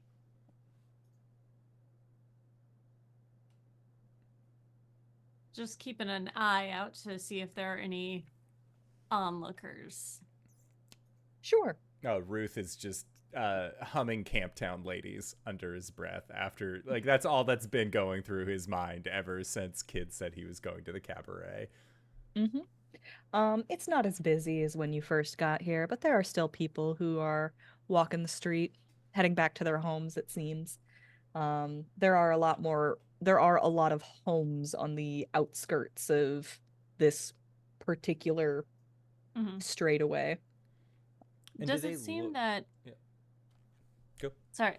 Does it seem that as we move towards the outer edge of town that the taste of gold is less? Yeah, I could see that. It's still definitely present, but it is strongest right at Town Hall. Okay. And are the You make your way to the church. Do you go straight to the graveyard, or are you gonna announce your presence at all? I'll announce it. I'd announce presence, or at least knock. Okay. Takes his hat off, puts it against his chest. We're going into a house of the Lord. Which Sure, one? sure. Jesus. Capital A G. fella will answer the door, and introduce himself as Reverend Boone. Begging your pardon, Reverend. Begging the lateness of our visit, I was just wondering if I could take a walk in the cemetery in the back. Oh, I see. Of grim taste, are we? I don't find it grim. I find it natural and calming. Ah, I see. Are you all new in town? Are you planning to stay for a while, or are you moving on? We're planning on moving on here shortly. Just had a couple letters to deliver and wanted to see if any of them were considered undeliverable. Ah, I see. Well, sometimes people come through here and find that it's not to their taste, and so they find their way out. Now, Reverend, Indeed. do you oversee them finding their way out? I don't know what you mean. Then don't worry a lick about it. Well, An you'll find awkward that smile. you'll find that the gate is unlocked. We appreciate it. You're free to pay your respects, and well, if you need anything, I'll be in here. Of course. Reverend, I see you already have a lantern. In your denomination, is there anything we should be particularly mindful of? As far as being respectful. Get out of here. Oh, just the normal things. Flowers are customary, if you know anyone there. Is there a place we shouldn't step or... Well, directly over the graves is usually considered bad luck. Of course. But Well, we won't otherwise, keep you long. Tradition says that the dead likes to have a visitor every now and then. That's what I find. Reverend, does your church take donations? From regular visitors, yes. And what about irregular But seeing as visitors? you're finding your way out, Consider me a supporter of quality community spaces. Now I will give him 4 gold pieces. that's very kind of you, sir. You're doing the Lord's work here. Well, may the law ever be in your favor.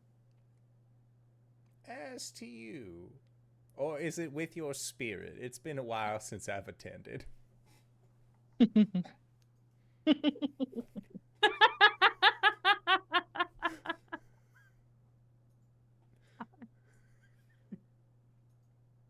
We serve people from all walks of life here, sir. You can say whatever you please. And I think at that, Ruth just sort of nods, looks back to Triss, and just, all right, let's start trying to find some deliverables. Of course. Thank you, Reverend. He waves you on and closes the door.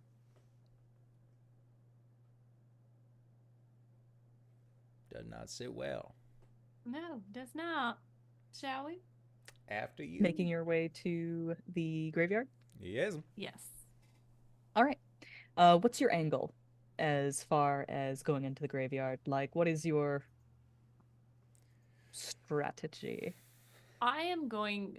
Triss is going to attempt to lift whatever is covering this. Trying to break through to the space where the spirits are. Okay. To use magic in some sort of way to connect. Are you focusing on any one spirit in particular, or are you spreading out your influence throughout the entire yard? I think she'd probably try to find the freshest of the graves with the newest headstone and focus there first to see if she can if that spirit is here, or if there are another, like, excuse me, close by that linger. Okay. With that in mind, I would like to play out. It seems that like you all have the same goal here, which is to seek out information, something of an investigation, right? I'd like to play this out as a skill challenge, actually. Okay. Let's Oh, shit. all roll initiative. Ooh. Heard, Chef. Oh, I needed to touch the token. Hey.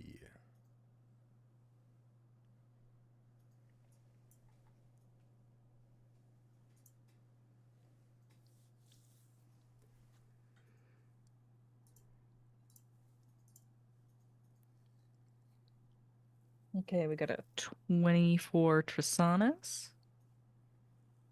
We got a 16 for Ruth.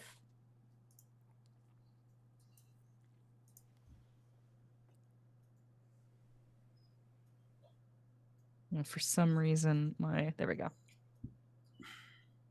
I hadn't cleared my initiative from last time, so I'm having to cherry pick which one of you is not a doppelganger. You guys can't see it because it's on a different screen, but I can see everybody in the initiative from every page. Oh, yeah, just look at the chat where we rolled. That's what I'm doing. Okay. Rakel got a 12. And then the last doppelganger is Kid, who got an 18. All right, let's sort that. Other way. Triss is at the top of the initiative. Kid, I'm gonna bump you under Ruth just so that we group up the folks that are in, proximity of each other, right? Sure. Okay. Y'all remember the rules of a skill challenge. You may do a skill that is not one that you have rolled in the previous round and not one that was rolled immediately previously to you. We're gonna go for 3 rounds. And I will tally up the amount of successes that you have at the end and decide whether you get a partial, full victory or a unfortunate failure. At the top of the round, we have Triss. That's me. I am going to roll nature to commune with these natural spirits. Works for me. 16. 16, I'm afraid, is not going to be a success. Then I would like to assist with this. Ruth, as part of the level up, gained the power Crucial Advice, which is an immediate action. So, hey, LB, you actually can re-roll that, but you have to use my wisdom modifier, which is a +2. That is also my wisdom modifier, so I think. Yes. Is no, I believe that's in addition to her skill. Her entire check. That's the way I read it anyhow. I'll believe the GM. Okay, so yeah, with a power bonus equal to my wisdom modifier. So re-roll that and take an additional +2. You could actually hit the roll on that power. We could all read it. Yeah, it is. All right, I've added +2 to my miscellaneous. I will change it back. 26. Thank 26. You. That is, in fact, a success. Hey, yo. Alrighty. You said that you were trying to get a read on the entire graveyard. Focusing on the freshest grave, but just trying to gather any spirit that is close. Probably just focusing on one at first to, like, I don't want to, like, set off a big spell sort of situation so that, like, other people notice, but just enough if she has to make it bigger, to connect with someone, anyone, that's what she's going for. So I think she kind of, sits down and takes out a piece of gold. And you see her hand sort of go into the dirt and the grass, and she's kind of just flipping the gold piece between her fingers as she's communing with nature. You are communing with the freshest grave here. And you reach for this spirit, and as I mentioned before, spirits here are oddly absent. As it seems that whatever was here before, the old Glimmer, is smothered under this thick layer of gold. You can sense that they are still there underneath that barrier, almost like a caterpillar in a cocoon, though it would probably be more accurate to describe as an insect wrapped up in a spider's web. Yeah, so I'm trying to break that and push through this barrier to get them. Okay. That is now Ruth's turn. Okay. I would like to use perception, specifically to poke around and see what the most recent date is on these graves. I have a sneaking suspicion that none of them are going to be from within the last 6 years. So I want to try and confirm if my player's suspicion is correct. Okay. 25. That is another success. Yeah, your player suspicion is exactly correct. There is no date within recent years. Certainly everyone who was buried here was from before the time that Ms. Sissy would have returned. It doesn't leave me feeling good at all. Okay. When we last left Kid, he was left alone in a latrine that he had purposefully disabled in a forceful way. As Miss Cassidy is leaving, can I use Arcana to see if there is any law affecting her? Oh, absolutely. Because people with law come by like a dime a dozen. Well, not a dime a dozen. That's it's fairly rare, right? Oh yeah. Yeah, absolutely. Think in terms of gum fruit in One Piece. Right. I'm thinking it's a little bit more common than that. But not everyone has it. But not everyone. A 22 is a success. It's post Grand Line. So, Kid knows what law looks like on a person, right? Mm-hmm. But he wants to know if this law is natural to Cassidy, or is it like something being imposed on her? I see. If there is law there. Okay. You reach out, trying to sense gold in your immediate vicinity. It is all around you, certainly. In your bones, you know that Cassidy is not a law user, but there is law within her. Hate that. I imagine I don't have control over this. You've got fox eyes for a reason, but like you're looking at her with your eyes. So Oh no, yeah, when he uses Arcana to look for law, his eyes do open. Yep. You open your eyes and you look at her truly. And you can see that there are trace amounts of gold that is flowing through her veins. If I peek my head, we'll let the skill challenge continue because that would be another check. All right. Rakel, it is now you. Rakel is up in this balcony, scoping out the place.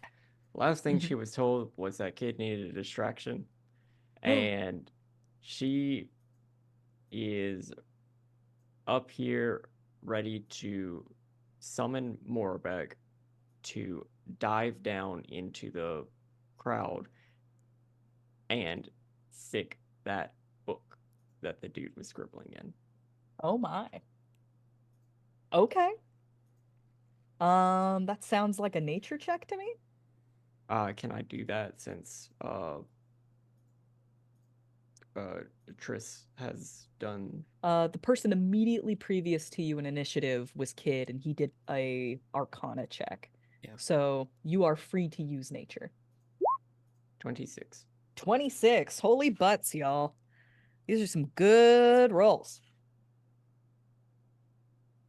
Yeah, that would be a success. You are able to, like, your spirit companion is fairly new to you, right?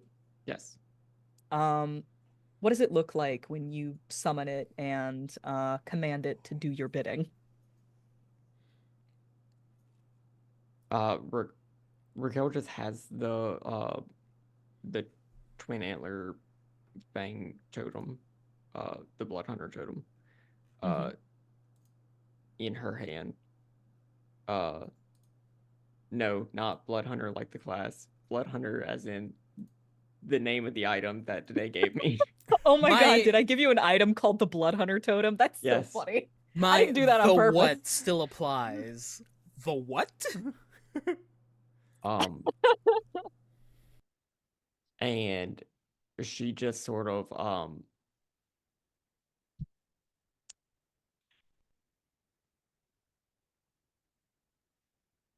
it's kind of like astral projecting herself out, except it's just this red antlered red wolf just sort of in a predatory pounce out from this second floor balcony or wherever we are down into um down into the middle of this crowd, clearly with a mark in mind. And it's the book? Mm-hmm. Okay. This creature hops down from the balcony, and like there are some like, sounds of alarm, like a scream here or there. But like there's kind of like a little bit of trepidation, like, is this part of the show? Like, what's going on here? And then the wolf hops across the tables, bounding from one to another, and then approaches that man with the book and snatches it out of his hands. And he like falls back his like chair just completely. And then whoever's playing up on the stage kind of like stops slowly. And then Raquel is going to start running out. All right. That brings us back to Trisannas. Oh boy. How much have I gained from this? You have gained the fact that there are still spirits here. It's just that they are being, I don't know, mummified is quite the right word. They've been made dormant by some very Okay. strong law. I think In fact, I think that you rolled well enough for this. You can even read the binding on them. Like when people invoke law, when they use it, they are basically writing their own law for themselves, right? So when you peer into the veil, when you peer into someone else's lawmaking, you can read their laws. And the Yeah. law that keeps these ghosts dormant is the dead will lie. I see. I will say that you also notice that there is an exception to this law, but it is obscured. I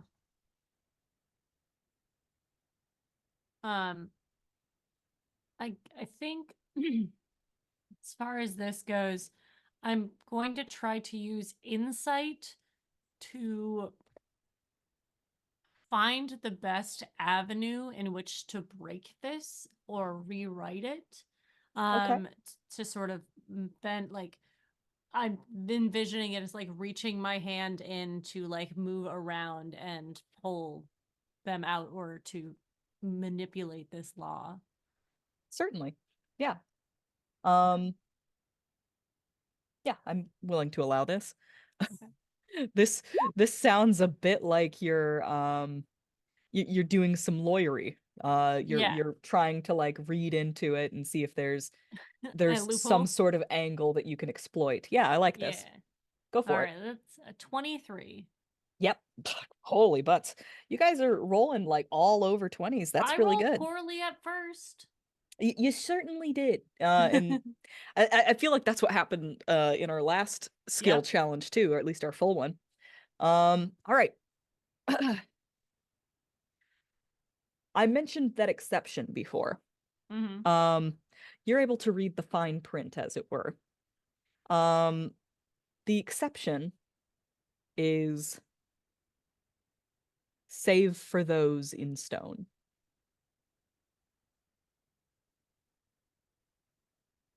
Okay.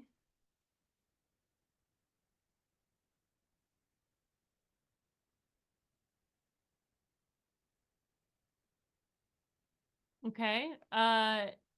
As I am doing this, I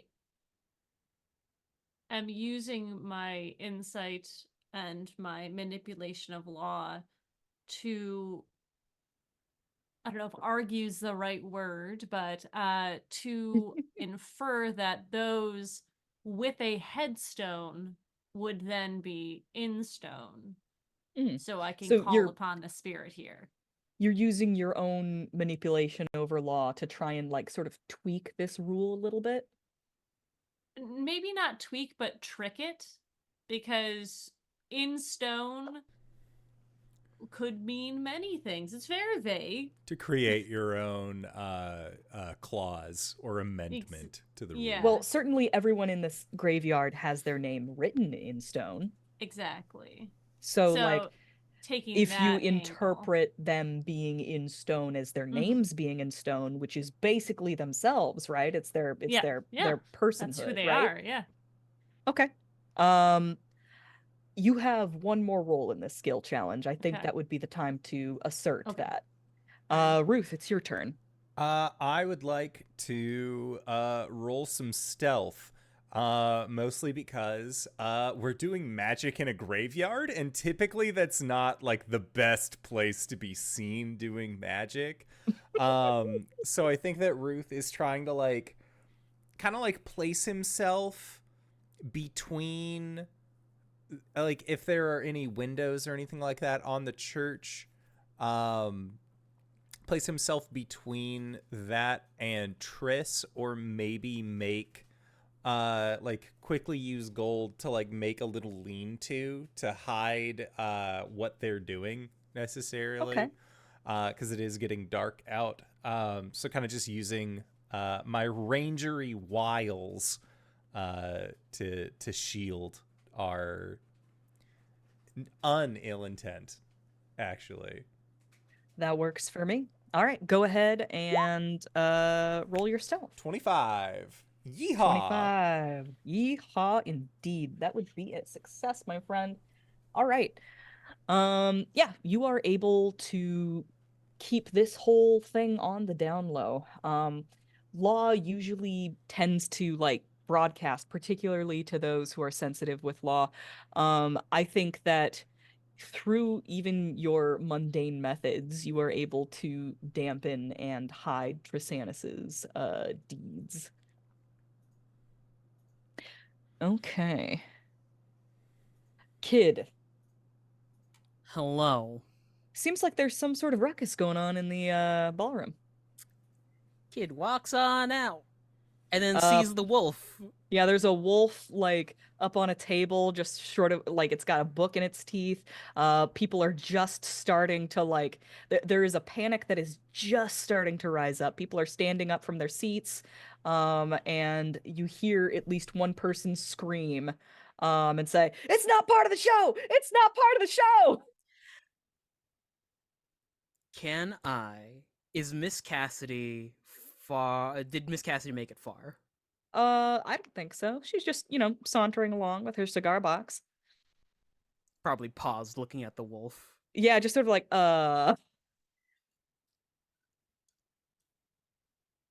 Can I use diplomacy to say we should get out of here before things get hairy? Sure. Yeah, absolutely. Give me a diplomacy. 23, baby! Yeah, come on, guys. Perfect game. Perfect game. Don't jinx Are it. you just trying to get Cassidy out of here? Or are you like trying to negotiate some evacuation? I'm just trying to get Cassie out of here. Okay. Um, so like you see her like in that kind of like trepidation of like, oh, I wasn't trained for this. Like, am I supposed to do something It's here? the romance novel, like, hand grips her hand, she turns. We should get out of here. And she's like, oh, okay. And you like sweep her away. Yeah. She drops the cigar box and the cigars go rolling. The tray clatters to the ground and she stumbles after you, this handsome stranger who's leading her away from danger. Fire, Kid yells as he lights his own cigarette on the fire he started. Rakel, it is now you. Okay, my next plan is basically to have the wolf run out and also have Rakel run out at some point and rendezvous in a little bit after they escape. So I guess we're running. What do? Okay. I Athletics, would, acrobatics. yeah, I'd recommend an athletics or an acrobatics in this situation. I'll try acrobatics. Okay. 4. Action point to reroll. What's that? We get action points at the start of every in-game day where we can use it to reroll or a check or Right. spend it to get extra actions during combat. I'll do Right. that. 4. Oh my god. Oh my god. The game said no. 4. Oh, Rakel. So like I'm imagining like the difference between acrobatics and athletics in this situation would be athletics would be just, running quickly down the stairs. Acrobatics would be jumping down from the balcony. I feel like this is something that you've done before. Like you are very confident in your ability to like, swing down and like, just hop to the ground like you're swinging down from a tree, right? Not even Um, close. you deftly hop up and you get ready to swing down from the railing and it is entirely too smooth for your fingers. Like you're expecting like bark and like resistance, like something to like hold your weight. And you just go whoop and you slip completely and you fall. But fortunately, your spirit companion notices this and zips to your aid God damn and it. catches you. God damn However, it. it is unable to stop the owner of this notebook in its teeth from running away. I'm going to tell you guys right now, you have enough successes to have a full success. We don't need to do the third round. We can continue to resolve what you have started, but by all accounts, you have succeeded in this skill challenge. I, for one, would like to blame the outfit that Raquel is wearing. She's not used to it. So, Yeah. speaking of action points, your action points refresh on a long rest, right? You refresh to 1. However, the rule for action points is when you have 2 encounters without having a long rest, you get another action point. So, having had 2 encounters, you all are awarded an action point. And for succeeding in this skill challenge, each group is going to receive a clue. Rakel, your spirit companion, is holding the clue in its teeth right now. And we'll resolve that after we get back from Ruth and Trisannas in the Hello. Hello. I think that having succeeded in this skill challenge, you've done plenty of skill checks to get to this point. You are able to rewrite this rule or, subvert it just slightly, reinterpret it. And suddenly this graveyard is very crowded, at least from your perspective. Ruth, you just see Triss is like very into this. Like you see her sort of like reaching with this gold that is now like kind of engulfed her hands. And as she's like focusing, she then goes like her eyes go wide for a second and she kind of just like looks around and she seems like she's like okay. She stands up and like adjusts the outfit that she is wearing. Hello, everyone. Ruth is just like looking behind his shoulders, like looking around. It's like, oh, okay, it's a spirit thing. All these folks are just sort of like acting like they just woke up, like yawning, sort of wishing each other a good morning and such. Checking their shattered pocket watches and, like sort of looking around a little bit, a little bit confused. It seems that their surroundings are different than what they recall. My apologies, everyone. I do not have a lot of time for pleasantries, otherwise I would give you such. This town, something has happened here. I need information. Is anyone available to give me such? You'll see somebody approach. Hello there, miss. I am considered something of the town historian. I've done a bit of amateur archaeology in my day. I probably am able to answer any questions you have. Wonderful. Miss Sissy has become mayor of this town, and she has presumably placed a bit of law over it.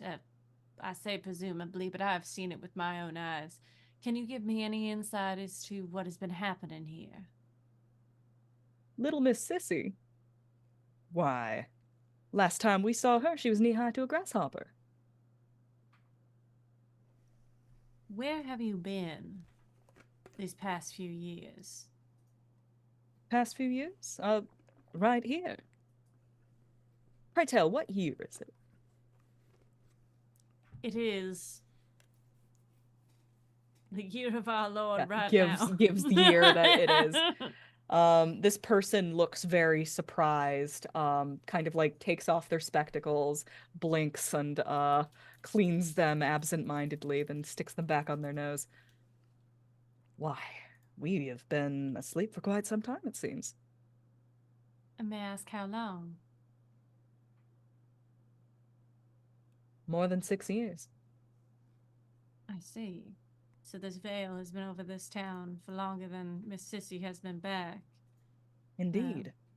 Pray tell, where did all these buildings come from? There seems to have been a boon here, some sort of economic growth very suddenly. There's a lot of loans going out and abound. A lot has changed. Yes. It's a crying shame. A lot of ruins have been covered, it seems. Ruins of what? Ruins of, well, the people who lived here before. Now that you all have been freed, may I be so bold as to ask for your assistance in finding out some information for me? Well, yeah, I'll try and help you in any way I can. Since you have no memory of the things that have happened over the past few years, I need information as to what has gone down. Can you spread out and find out what evil doings are going on here? Will you offer me your protection? As much as I can. I travel with powerful companions.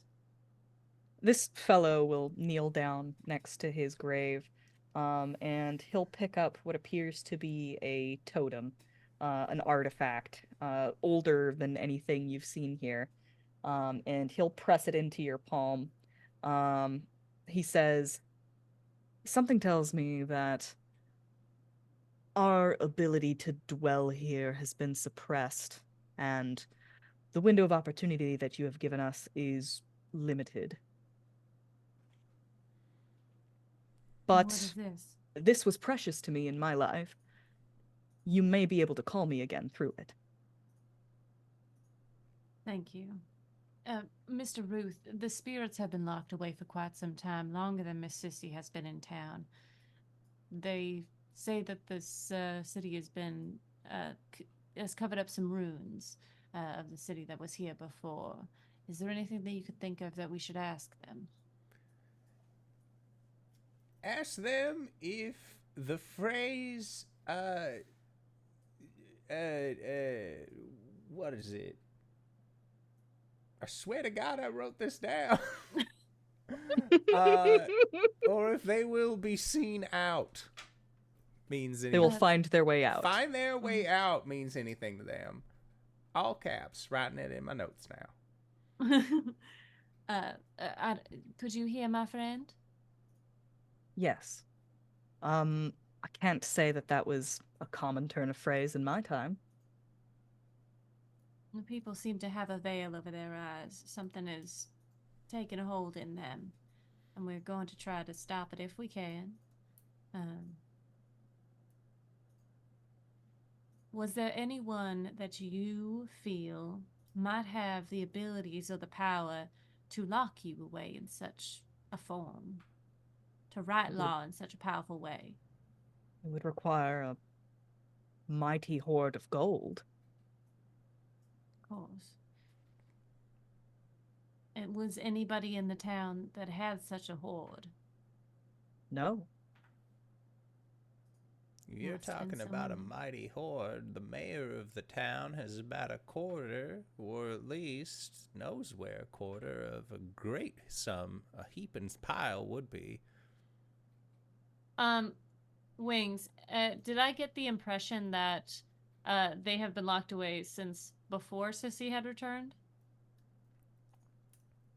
Or was it around the same time? You'd probably place it at around the same time. Okay. Just making sure. But, like, at the same time, a lot of these people died Yeah. before she returned and were Yeah. interred already. Yeah. Well, we'll do our best. Is there anything that you could tell us about Sissy's childhood? Any information on her family that we could use?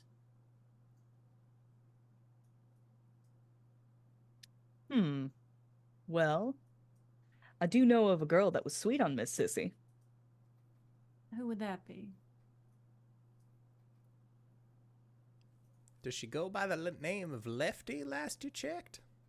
He sort of like screws up his face a little bit and just shakes his head. No, not that I recall. Her name, please. I never actually learned her name.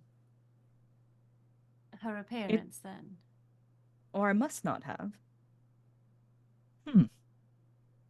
Thinking about it is rather strange. Strange, you say? Yeah, Like it's blocked from your memory. a bit, yes. She kind of stands up a little bit, speaks slightly louder, but not quite in a yell. Does anyone recall the little girl that was sweet on Miss Sissy? Everybody sort of turns to you. And it's a little bit disquieting as an entire graveyard of spirits turn their eyes towards you. And then one of them begins to raise their hand when there is a pulse that goes through the graveyard.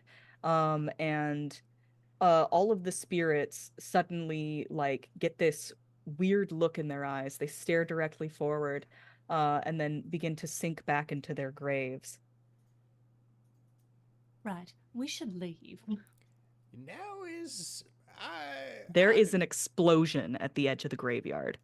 Okay. And we cut away. Oh, shit. Kid, Rakel. Hello. Kid, you are rushing Cassidy out of the building. Yeah. He'll, after a good couple of feet, slow his walk and look over his shoulder to see if Rakel is like around. Oh, did you take her hand or were you just leading her away? Oh, kid took Cassidy's hand and ran out the building. Yeah, she certainly lets you. And if he doesn't spot Rakel anywhere, he'll kind of like go, sorry for the forwardness, ma'am. It's just a little bit dangerous in there. Oh, of course, of course. And she she brushes off her apron and sort of like straightens up her hair. I appreciate looking out for the safety of a young lady, sir. But oh, there's so many more people back in there. I think Alonzo might have it covered, but I could pop back in there and check around. Oh, would you? Certainly. Are you That's all right, very by the way? brave. Sorry? Are you all right, by the way? Uh, a little bit winded. Running in heels isn't easy, but I manage. She's got a hold on you, don't she? I'm sorry.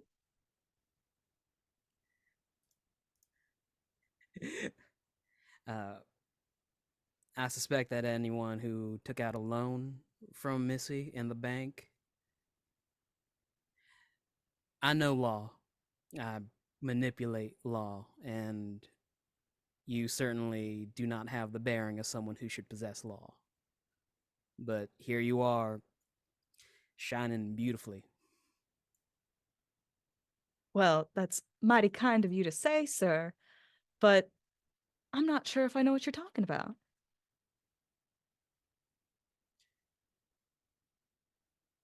Arcana, does she have some sort of can't talk about it? Or, like, is there anything in the repository of stories that my dads have told me about, Okay. like, gases?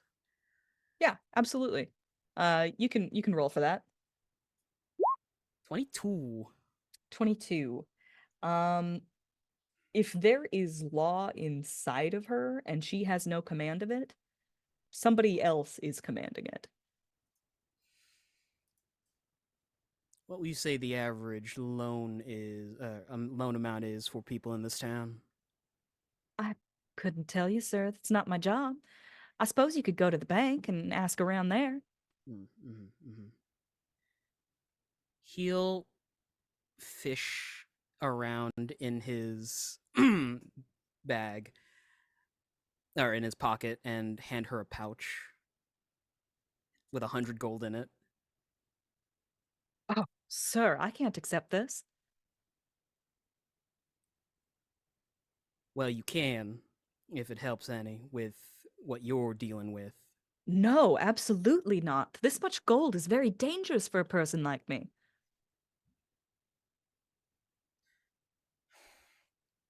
If an outlaw were to come after me, I wouldn't be able to protect myself. True, true. She presses it back into your hands. I'll be fine, sir.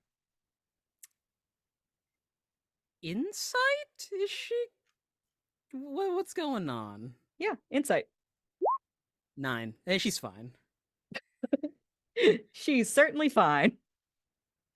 Well, if you are looking for a little bit of unwanted advice, I think it's best if you try and get out of here as fast as possible. This place may be perfect, but just don't sit right with me. She nods sort of placatingly, but also shrugs. I hate this so much.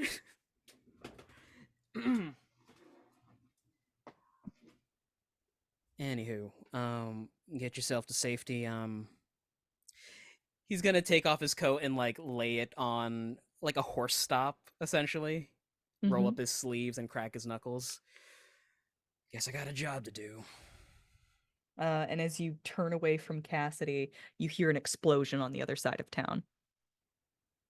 Guess I got a job to do. Turns and looks at the other direction. Starts running. Okay.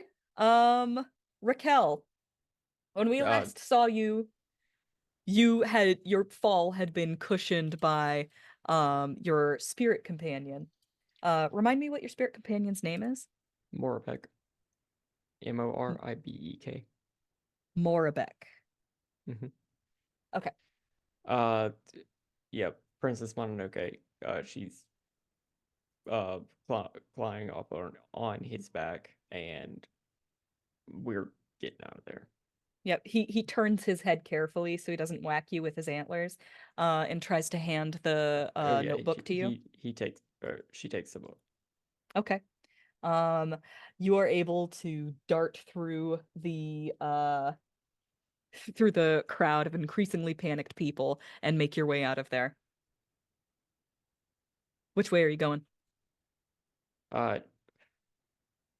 Just out. She like at this point she's running for the gate. For the gate, Mm-hmm. as in like to leave town. Yes. Okay.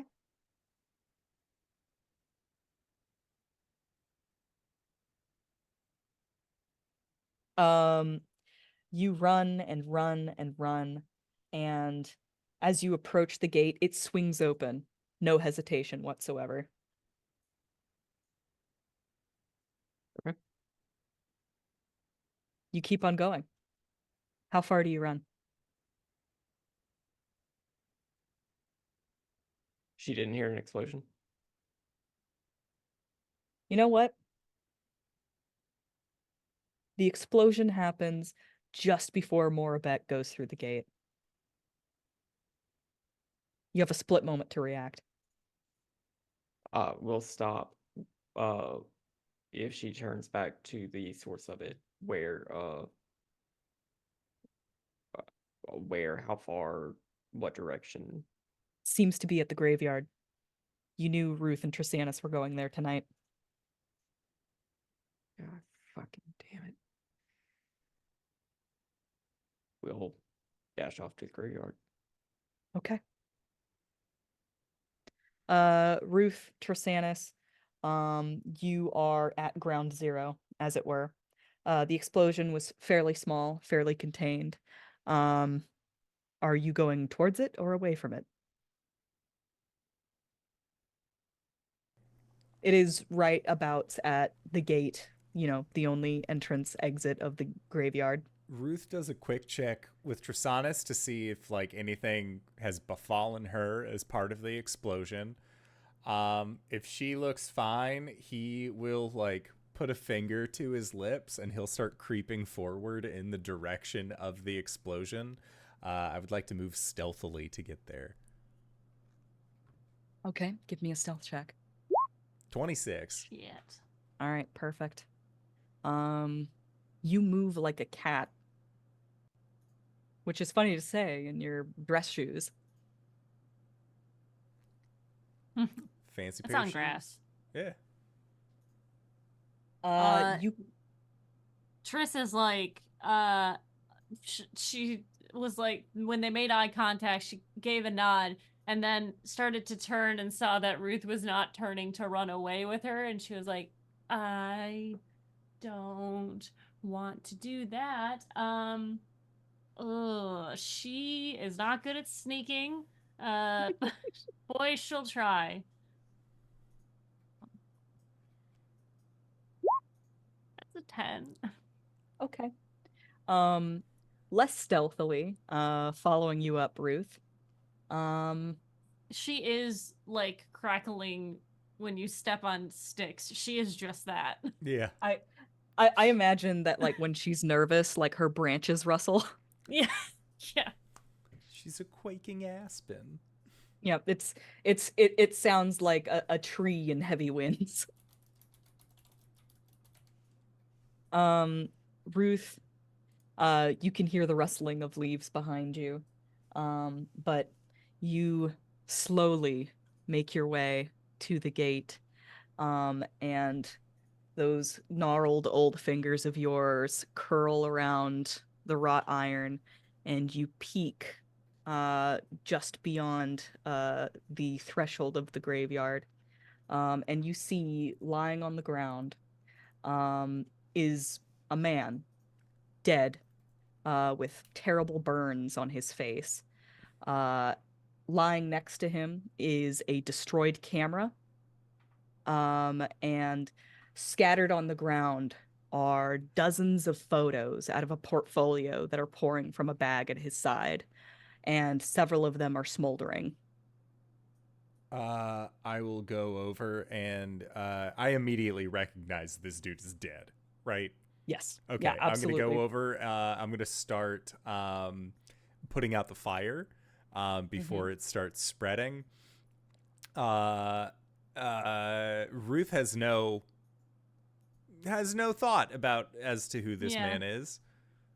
Trisannas, as you come around the corner, you recognize Jedediah Snaps, the photographer who wanted to meet you tonight. Dead as a doornail, surrounded by his photographs. That's the photographer I spoke to earlier.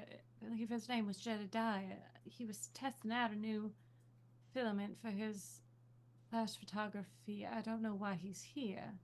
You can hear people starting to approach as you can hear footsteps from afar. Quickly, And grab as many pictures as you can. Done and done. Just grabbing them up. okay. Oof. I feel like we need a couple of rolls here to see if you can. Are you going to try and get away before these people arrive? Or are you going to meet them? What's your angle here? I will meet them. Okay. And I will say, stay back. There's been a terrible accident. I would like. I know that he's dead. But I have the heal skill. I'm trained in it. I would like to at least kind of identify, like, get a little forensic on this. Like, was this explosion caused by the filament, or was this something else? Was this a saboteur potentially? Well, that sounds like a wonderful first check to do next time. So I pull out my gun. And I started hitting him with it. Wings. But I will say, like, as you're first looking at all of this, it seems an awful lot like he raised the camera to his face to take a picture, and then it exploded. Well, that's as good a place to pick up next time as any. So, Wings, thank you so much for running this game. This was incredible. I'm always thrilled to be involved in this Wild West romp. But I'm always excited whenever y'all are on the channel. Wings, where can we find you? What do you do? Hey everybody, I'm Wings, also known as Danae Keener. You can find me at DanaeKeener.com. I do nerdy drawings, mostly related to D&D, and a lot of things on this channel. You can also find me right here, running Gold Rush on Mondays. So come and check it out. I'm real excited about this game.